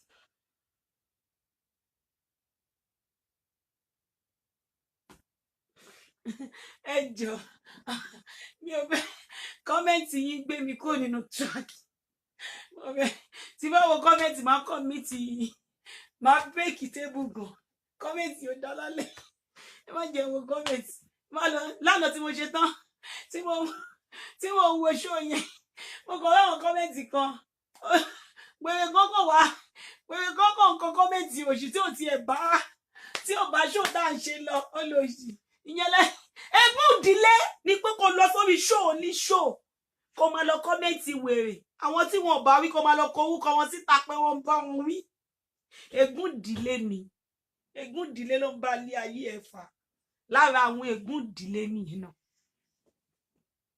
ègún ìdílé lára wọn ni o kó máa ṣe fòkífòkí ṣọmbọlọ fọọkí ṣọmbọlọ ọ̀rọ̀ tó bá ti pè ẹ́ sí àwọn ọ̀rọ̀ tó pè ẹ́ sí ó máa ṣáà máa sọ ègún ìdílé ni èmi mo mọ̀rọ̀ sọ jù I'm the head of the talker pẹ̀lú gbogbo ẹ̀ náà 0 level lẹ́wà ń bẹ̀ 0 level ègún ìdílé ni o ègún ìdílé èmi ni mo dájú èmi ni mo mọ̀ ṣe jù ègún ìdílé ni I am too perfect nobody is perfect you never make ègún ìdílé ló máa ń jẹ́ kéèyàn ṣe yí pé I will be the perfect person you will come to 0 there must be a mistake ègún ìdílé ló máa ń jẹ́ kó ṣe pé mi gbọ́dọ̀ ṣe perfection kò sí nǹkan tó jẹ́ perfection in life you will be to 0 àwọn èèyàn máa sọ ẹ́ di wèrè ni because when you try nobody can perfect kò possible ègún ìdílé ni there must be àbàwọ́n kí ló ń já báwọn there must be àbàwọ́n nínú ìgbésí ayé ẹ ègún ìdílé ni o máa fẹ́ sọ pé èmi ni mo perfect o dẹ̀ perfect kankan o pa flat mi ò mọ English yẹn ni o pa flat o perfect kankan ègún ìdílé ni èmi mo lè ṣe jù èmi mo mọ̀ ṣe jù kò sẹ́ni tó mọ̀ ṣe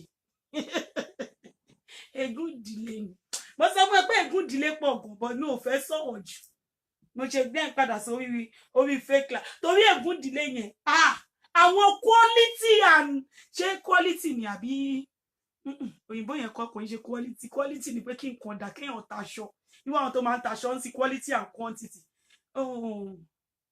ṣé kí ni English yẹn ṣé advantages and disadvantages anyway jẹ́ sọ ní ìbá mi mọ nǹkan tí mi mọ English yẹn ègún ìdílé ní ó ní ìwọ́n mi ṣe lè sọ ní English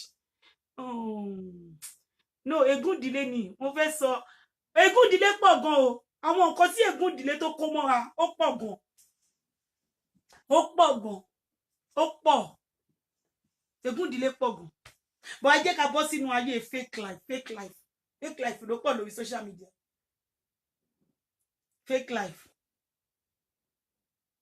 life ti pọ̀ jù fake life ó pọ̀ gan nǹkan tó nífẹ̀ẹ́ sí fake life ayé fake life tó ń lò wàá sọ pé ò nífẹ̀ẹ́ sí nítorí fake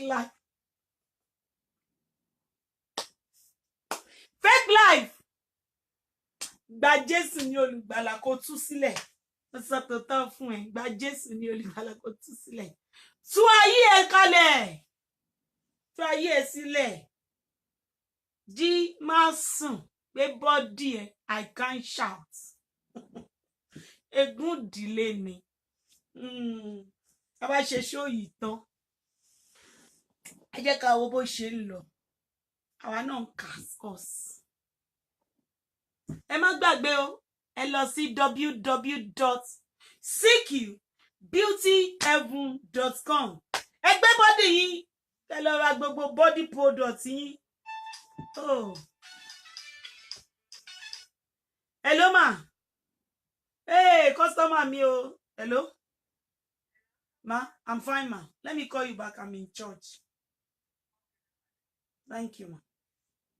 Ara fake life nìyẹn tó máa jẹ́ ó parọ́ fún customer pé ó wà ní church fake life ni because customer yẹn ò mọ̀ pé ó wà lórí social media pé ó máa ń ṣe speaker lórí social media ara fake life yẹn ló máa jẹ́ kó sọ fún customer pé you are in the church why you are on Facebook fake life ni kò dá nǹkan burúkú ni jáwọ́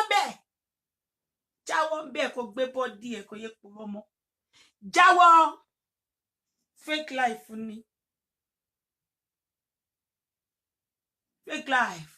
fake life máa ń jẹ́ kéèyàn parọ́ gan wọn ò ní rí o tó bá sọ̀rọ̀ bá wọ́n ti mọ̀ pé wọ́n ló pa bàbá irọ́ ni tó bá sọ̀rọ̀ ó sọ òdodo ọ̀rọ̀ rí tó bá sọ fún yàn pé nǹkan kan tó mọ̀ ọ́ ṣe jù nílé ayé yìí ni ohun yẹn nìkan ló mọ̀ ọ́ ṣe jù nílé ayé ohun ààrẹ ègún ìdílé ni èèyàn tó bá dẹ̀ ti ń sùn jù nílé ayé depression wà nínú gbèsè ayé ẹni yẹn ni kò lè ṣe ju kó sùn lọ ègún ìdílé ni tó ti yé yín sìn ẹ gba ìtúsílẹ̀ ẹ má jẹ́ kí ayé yín kó di bákan náà mọ́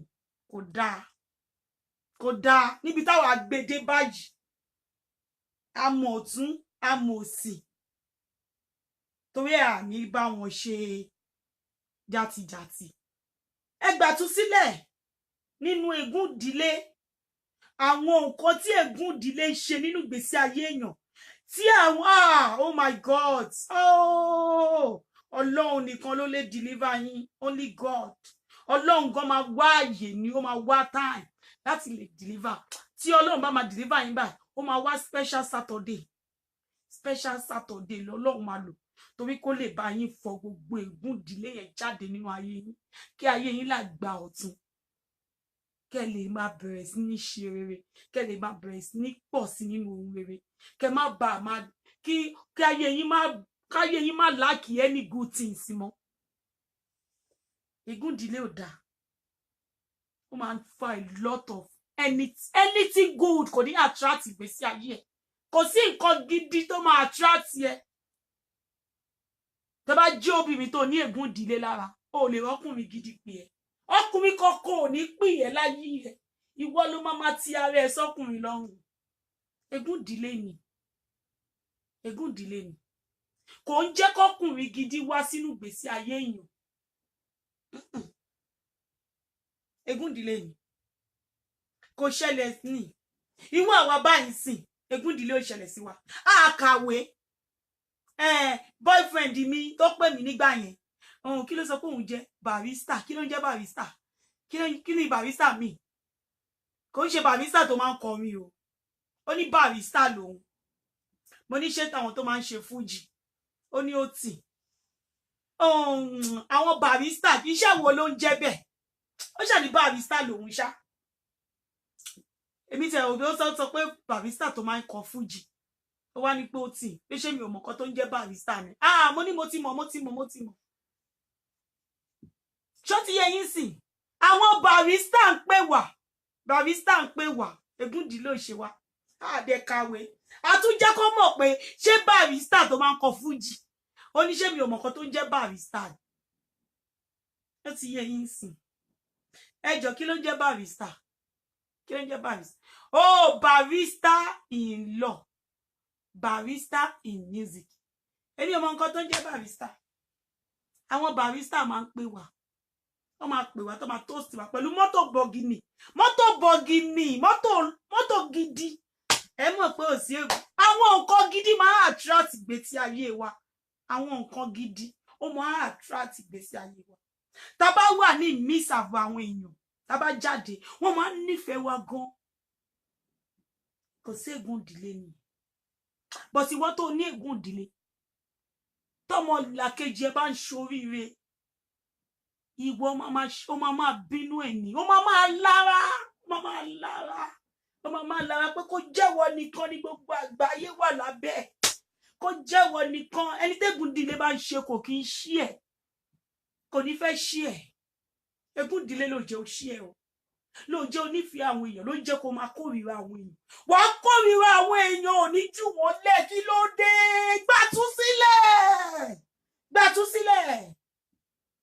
gbàtúsílẹ̀ wà á kórìíra àwọn èèyàn ò ní jù wọ́n lẹ̀ ò ní forgive gbàtúsílẹ̀ ègún ìdílé ló ń jẹ́ káwọn èèyàn máa forgive gbàtúsílẹ̀ mo tú ẹ kalẹ̀ because I am a covenant child of God mo tú ẹ sílẹ̀ níbi tí wọ́n ti dì ẹ́ mọ́lẹ̀ mo tú ẹ kalẹ̀ mi ò fẹ́ mọ bí tí wọ́n dì ẹ́ kalẹ̀ sí èmi as a covenant child of God mo tú ẹ sílẹ̀ kó gba ìtúsílẹ̀ kò yé ní kórìíra pẹ̀lú àwọn èèyàn mọ́ kò yé ti àwọn èèyàn kò yé lára èèyàn kò yé bínú àwọn èèyàn kò yé ṣàbòsíà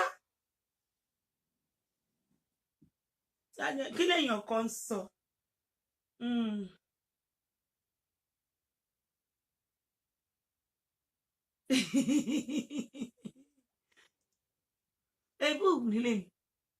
ègún ìdílé ni tó bá sọ̀rọ̀ ó fẹ́ sọ tiẹ̀ ègún ìdílé ni ègún ìdílé ló ń jẹ́ kí àwọn èèyàn sọ̀rọ̀ àfi kó wá sọ tiẹ̀ bọ́mọdé sọ wá sọ bá gbà sọ wọ̀nyí ègún ìdílé ni. Ègún ìdílé ló máa ń jẹ́ kéèyàn máa wọ̀nyàn ní kiri kó má ṣe wọ̀nyí wọ̀nyí eléyìí wọ̀nyí tọ̀hún wọ̀nyí wọ̀nyí wọ̀nyí wọ̀nyí wọ̀nyí ó wá di dìgbò légi. Ègún ìdílé ni. Ègún ìdílé. Ègún ìdílé ni gbogbo ayé abẹ́ ẹ ṣe gbogbo ayé yẹn ló máa kojú ìjà sí. Ègún ìdílé ni. Mo rí ìwé àbọ̀ mi ò wí ìwé mo rí ìwé. Ẹ má gbàgbé o. Ẹ má gbàgbé àwa ní pọ̀mọ̀, a ní ìgbín, a ní panla, a dẹ̀ ní clinical care, a ní diva lotion, a ní esteem lotion, a ní diva syrup, a ní clinical care tube, a ní Fombat A, a ní epidermu. Oríṣiríṣi túbù tẹ́ bá fẹ́ a ní. Ègún ìdílé ò ń jẹ́ kéèyàn kówó jọ. Ègún ìdílé ni. Ègún ìdílé ò dáa. Ègún ìdílé ó burú jù. Ó burú káì. Ègún ìdílé ò dáa. Ó ní yes o, the wicked will not go unpunished. Àwọn ègún ìdílé nìyẹn.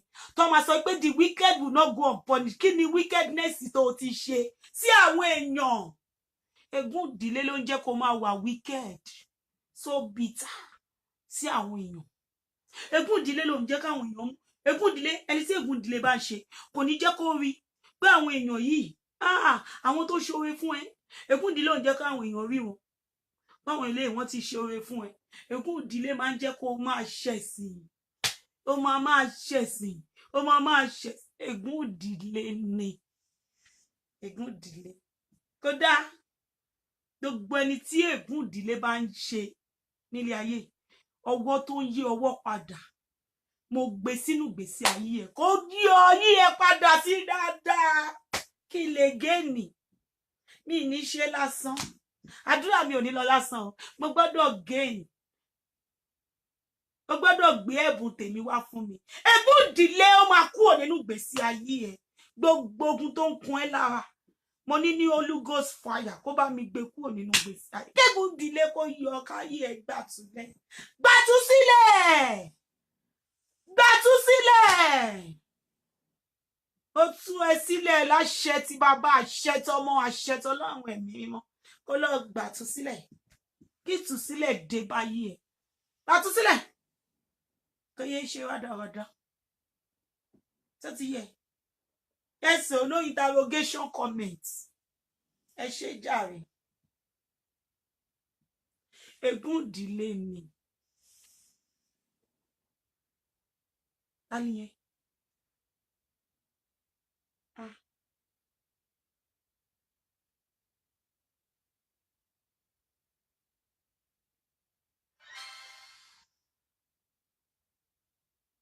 Tani yẹn nìyí? Ta ló sọ pé ẹ gbàtúsílẹ̀? Ẹ jẹ́ kí àdúrà tí wọ́n ṣe mọ́ yín tí wọ́n gbà fún yẹn jẹ́ kó ṣe mọ́ yín lára. Èpè ti pọ̀ jù. Ègún ìdílé ègún ìdílé máa ń jẹ́ kí àwọn èèyàn ilé àṣepè tọ̀hún àṣepè. Ègún ìdílé ni.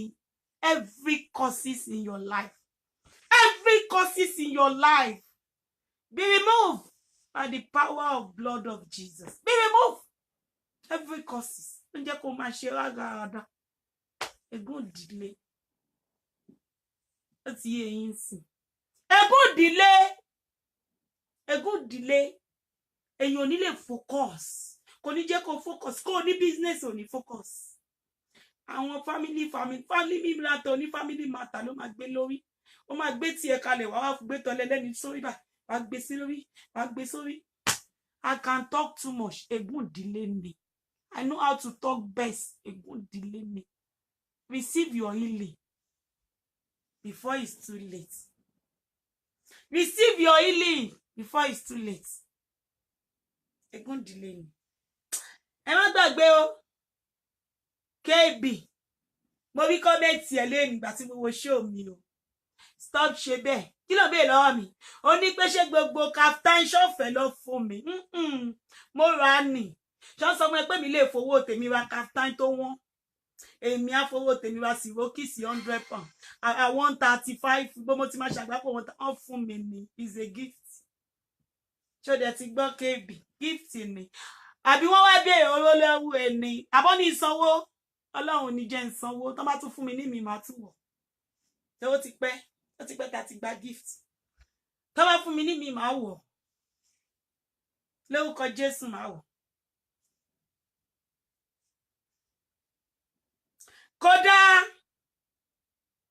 ohun tí ò dá dádó ò dá ni ẹ má gbàgbé sọmọ ló dé ẹgbẹ́ bọ́dì yín sí www.ladypolody.co.uk fún gbogbo àwọn kaftan tẹ̀ ń tà tẹ bá fẹ́ kaftan ìgbàlódé ẹ lọ sí ladypolody.co.uk ẹ lọ bá wọn rà á ẹ bòwó wìtìwìtì wọ́n ń ta sirokis and sirokis àwọn beautiful kaftan ìgbàlódé ìbẹ̀lẹ̀ máa ti rí tẹ bá fẹ́ ṣéǹjì wardrobe yín ladypolody.co.uk òun nìkan ló lè ṣe another ladypolody is a counterfeit apá àti òṣì ẹ gbàgbé bó ṣe happen ẹ lọ síbẹ̀ àbí kẹ́ pè wọ́n sórí +44 wọ́n dẹ̀ ti sọ pé ẹ kì í gbé call wọ́n ní ẹ kì í gbé kọ́ọ̀lù tán bá pé yìí kọ́sítọ́mà kan fẹ́ ra àwọn ó dẹ̀ ní di kaftan wọ́n ní kẹ́ gbé bọ́dì yín kẹ́ gbé kọ́ọ̀lù yín torí àwa la máa sẹ́ǹdì aṣọ yẹn sí Amẹ́ríkà ẹ jẹ́ bá wa gbé kọ́ọ̀lù yín kán lè ra wíìgì tiwa náà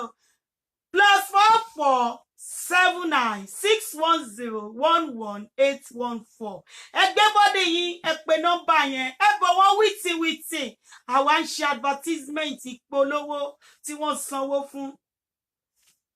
fún polówó yìí ni ó dẹ̀ di dandan ká polówó ẹ̀ confam ní apá àti òṣì ẹ gbé bọ́dì yín ẹ lọ sí www.ladypolody.co.uk for all your beautiful kaftans and sirokis.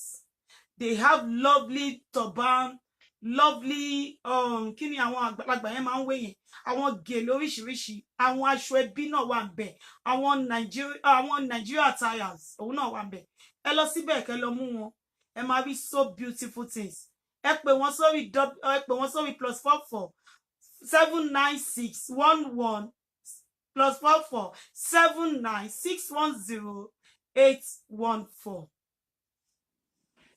yóò ti yé yín ẹ pè wọ́n síbẹ̀ ẹ má gbàgbé o ègún ìdílé ẹ má jẹ́ kó ṣẹlẹ̀ nínú ìgbésí ayé yín wọ́n gbé polówó perfume kan fún mi mo ti ṣe perfume yẹn títí mo ò tí gẹ́ẹ̀tì òyìnbó yẹn tí bá ti gẹ́ẹ̀tì ẹ̀ tó ti yé yín ẹ pè wọ́n sórí +44 796 10 11814 nọ́mbà wọn nìyẹn for all your beautiful kaftan.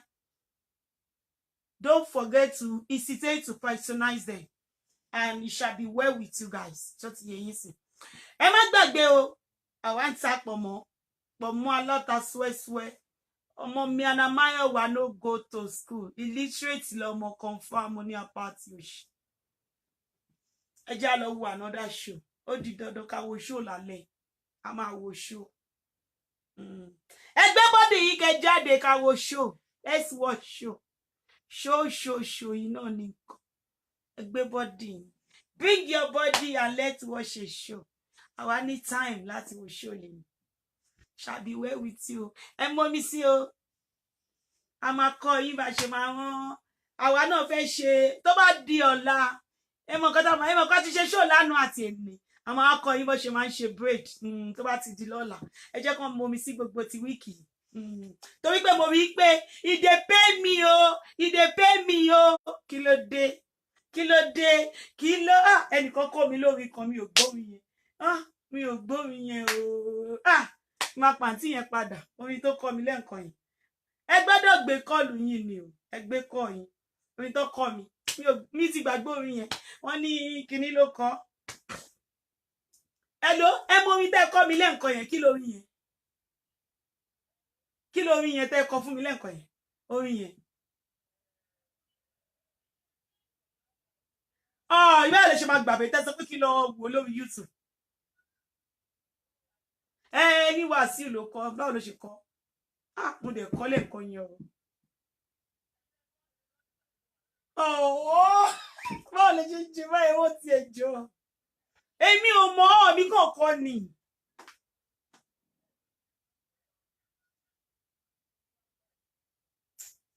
ìwọ̀n tí màá kọrin yẹn fún orin yẹn bá dẹ̀sí àwọn náà ti gbàgbé lẹ́kọ̀ọ́ yẹn some people cannot gbé bọ́dì wọn àwọn ò lè gbé bọ́dì wọn o sọ́mọ yẹ gbé bọ́dì yín kò ní dákẹ́ má lè gbé bọ́dì yín nǹkan burúkú ni make no dey pain you ẹ má gbé bọ́dì yín máa àṣẹ gbà kó jẹ́ confam gbà kó jẹ́ ni o apá àti òṣì bullshit.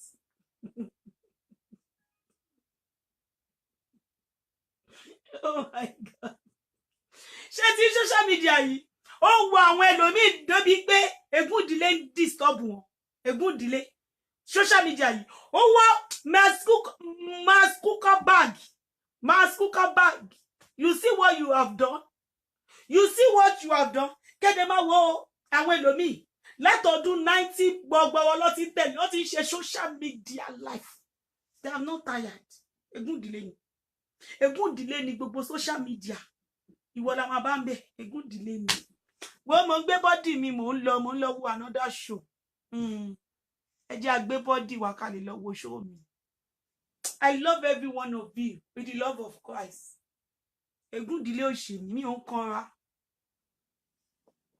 kanra I don't kanra less ọlọ́run má jẹ́ wọ́n máa kanra òfòòfò nǹkan tí mo jẹ mi ò ń sọ. Food virgin èmi àti food virgin mi a máa jọ ń rìn mi ò dẹ̀ ní léètì lọ́dọ̀ customer pẹ̀lú food virgin mi 2019 food virgin mi tí mo ní kò sẹ́ni tó lè rà food virgin mi tó wà lẹ́sẹ̀ mi tí mo wà 2019 ni mo ṣẹ̀ṣẹ̀ gbà mí ni mo ṣẹ̀ṣẹ̀ gbé mí ní 2019 lọ́mọ food virgin dẹ̀ ni kí ló dé ẹ̀yin tẹ̀ ń lo food virgin tí ní food virgin 2019 ni ẹ máa wá sórí social media ẹ máa ní ẹtí ní food virgin 2019 ègún ìdílé ló ń bá yín pọ̀ ẹ gbé bọ́dì yín tẹ́ bá lè rí gbé you can't carry your body kò possible stop your fuck that's here. I'll see you later. I love you by J. Bisi share the ẹ jẹ́ share grace fún yín. Ṣé ti rí this week ẹ mọ̀ pé month e made la wà yìí. Oh my God. Mo ti fẹ́ ṣe testimony mi ni. Mi bá sọ tí bá sọ fún yín ohun tó ń jẹ́ kínú mi máa dùn. Mi ò mọ̀ nǹkan tí màá sọ. But mi ò ní something. Life and direct ẹ máa rí mi Nàìjíríà. Má lọ ṣe testimony mi. Bàbá Olúwa ṣeun gbogbo nǹkan ti dá. Lọ sí jámù gbogbo wa pátápátá la ti ń lọ sọ́dọ̀ bàbá Kàsálí. Wọ́n lọ sọ́dọ̀ bàbá Kàsálí sùn. Ṣé kò yé yín? Wọ́n lè ṣe testimony mi èmi àti ọgbẹ́ ìdìdí yẹn mo ti sọ bẹ́ẹ̀ fọ́lọ́run pé mo gbọ́dọ̀ lọ síbẹ̀. Lọ ṣe testimony mi. Ṣé kò yé yín sìn? This week is your week of massive mercy. Ṣé mọ̀ pé nínú year yìí, nínú month yìí is our month of massive mercy. Some people, they have not received that massive mercy. Kí ló fà? Ègún ìdílé ni. Even last month, our months of blessing, God never blessed them. They never receive anything blessing. Ègún ìdílé ni. In 1 month, when they call it your month of grace, at least that grace for 1 day, you should enjoy the grace. Some people, they never enjoy it. Ègún ìdílé ni. Ègún, ó má jẹ́ sọ, tí bá sọ̀rọ̀ jù. Má jẹ́ sọ̀rọ̀ jù torí mo ní di table breaker. Èmi mo ní gbogbo package ọ̀rọ̀ ni. Mo ní lẹ́nu bàjẹ́ tó ń gbóná fẹ́lifẹ́li. Mo ní lẹ́nu confirm apart òṣì. Mo ní gbogbo package ọ̀rọ̀ lẹ́nu. Ègún ìdílé ni. This is our month of massive mercy. God has been great in my life. That massive mercy, I saw the signs and wonder in my life. This week, you will receive that massive mercy in your life. It will surely locate you in the mighty name of Jesus. It will locate you. Massive mercy will locate your business. It will make your business to flourish in the mighty name of Jesus. Everything you lay your hands on shall be prosper. Àti wá tí ègún ìdílé ń ṣe náà, massive mercy will locate you. Everything you want shall be delivered into your care in the mighty name of. Receive Jesus as your Lord and personal Savior. Only a good delay, son. That's it. It dey pay me, oh, it dey pay me. Receive your healing and stop taking Panadol extra. Receive your healing. This week, if they pay you, every pain in your life shall be removed in the mighty name of Jesus. Be pain-free in your life in the name of Jesus. Receive your happiness back in the mighty name of Jesus. In this new week that we are going into, you shall be happy. Everything concerns you shall be happy. You will not be disgraced. Disgrace will not come near your dwelling places. Your going out shall be blessed. You will continue to move forward. Forward ever in your life in the mighty name of Jesus. Oh my, receive it. Kó jẹ́ tiẹ̀. Kí ohun rere kó máa bẹ́ gbé. Kí ayọ̀ kó jẹ́ tiẹ̀. Kí bànújẹ́ má jẹ́ tiẹ̀ nínú ọ̀sẹ̀. Kó lọ ṣe rere. Kí ọwọ́ ẹ kó gbé sókè. For your business to continue to flourish. Go in peace and come back with testimony in the mighty name of Jesus. And it shall be well with you. There shall not be barren in your life in the name of everything that concerns your life. There won't be barrenness in dates in the name of. There is a lot of things that is called barrenness. It's not about share. Kò ń ṣe nípa ọmọ bíbí o. Gbàgbé nípa ọmọ bíbí. Every area that you are barrenness, I release the grace of favor into your life. The grace of massive mercy in your life. Receive it and you will not be barren anymore. Any area that your life has been stagnancy, receive that jet. Let your life begin to move like a jet right now in the night. Everything tí o lè rí ṣe, tó ń ṣe ní ìnira. Let it be easy for you right now in the mighty name of Jesus. And it shall be well with you. Má jẹ́ kí ègún ìdílé kó stop ṣe rẹ̀. Má jẹ́ kí ègún ìdílé ṣe mọ́. Ṣó ti yé sí. Preaching mi bá dé sí. Ṣó ti yé. Àwa ò kàn mí pastor. Àgbára dàgàdà. Let Jesus be your love. Let it be your Lord and personal Savior. Okay? Receive sense in your life. Kó gbé body ẹ kó shake ẹ wo. Whoa, sister, we should be body. I can't shout. Aya babo lomi gbe body. Mi ò wọ́n ṣọ́ mi ni o. Àṣàbí Ìbàdàn ló máa pa mí. Àṣàbí Ìbàdàn máa pa mí. Tẹ́lọ̀ mi kò gbé kọ́ọ̀lẹ̀ láti jọ Wednesday tí mo gbàṣọ mi lọ síbẹ̀ kò tí gbé kọ́ọ̀lẹ̀. Ẹ pé kò gbé kọ́ọ̀lù kò gbé because mo sọ pé Saturday ni party yẹn mo dẹ̀ pé níjọ́ Thursday níjọ́ Wednesday pé kí n wá ó ní pé kí n máa bọ̀ níjọ́ Thursday kí n gbé aṣọ yẹn wá mo dẹ̀ pé ta ni pé mi kí n ti mọ̀ mi ò mọ̀ pé Sunday ni party gangan mi tẹ̀ wá mọ̀ mi tẹ̀ bá nà ni mo bá nà ni party mi mọ̀ pé ni táì mo ti mọ̀ kí n ti sọ pé ni bí ẹ kò bá ti dá mi lóhùn mi ò dẹ̀ mẹ́ni gangan mo dẹ̀ wá sọ pé màá ró aṣọ yẹn níhò mi dẹ̀ mẹ́ni tí má ti lọ gbaṣọ lọ́wọ́ ẹ̀ aṣọ òsì lọ́wọ́ mi máa pọ̀n gé aṣọ yẹn ni màá sọ dìrò ẹ ṣàmọ̀ ìró wa màá sọ dìrò méjì màá wọ tọ́pù lè má dẹ̀ wọ pàtí má dẹ̀ gbé káàtù màá gbé bàtà lé lórí mo ṣe wọ pàtí aṣọ yẹn kúkú dàbí aṣọ wa ó dàbí aṣọ wa anyway ní ìbá kan lọ tẹ̀lé bàbá olómi jẹ ni akọ̀ gbé bọ́dì mi ni èmi àti boyfriend bàbá olómi akọ̀jọ wa fásilẹ̀dì ọ̀ṣàbíwẹ̀ yes so Facebook wàwà ègún ìdílé ni generational causes ó dàbọ̀.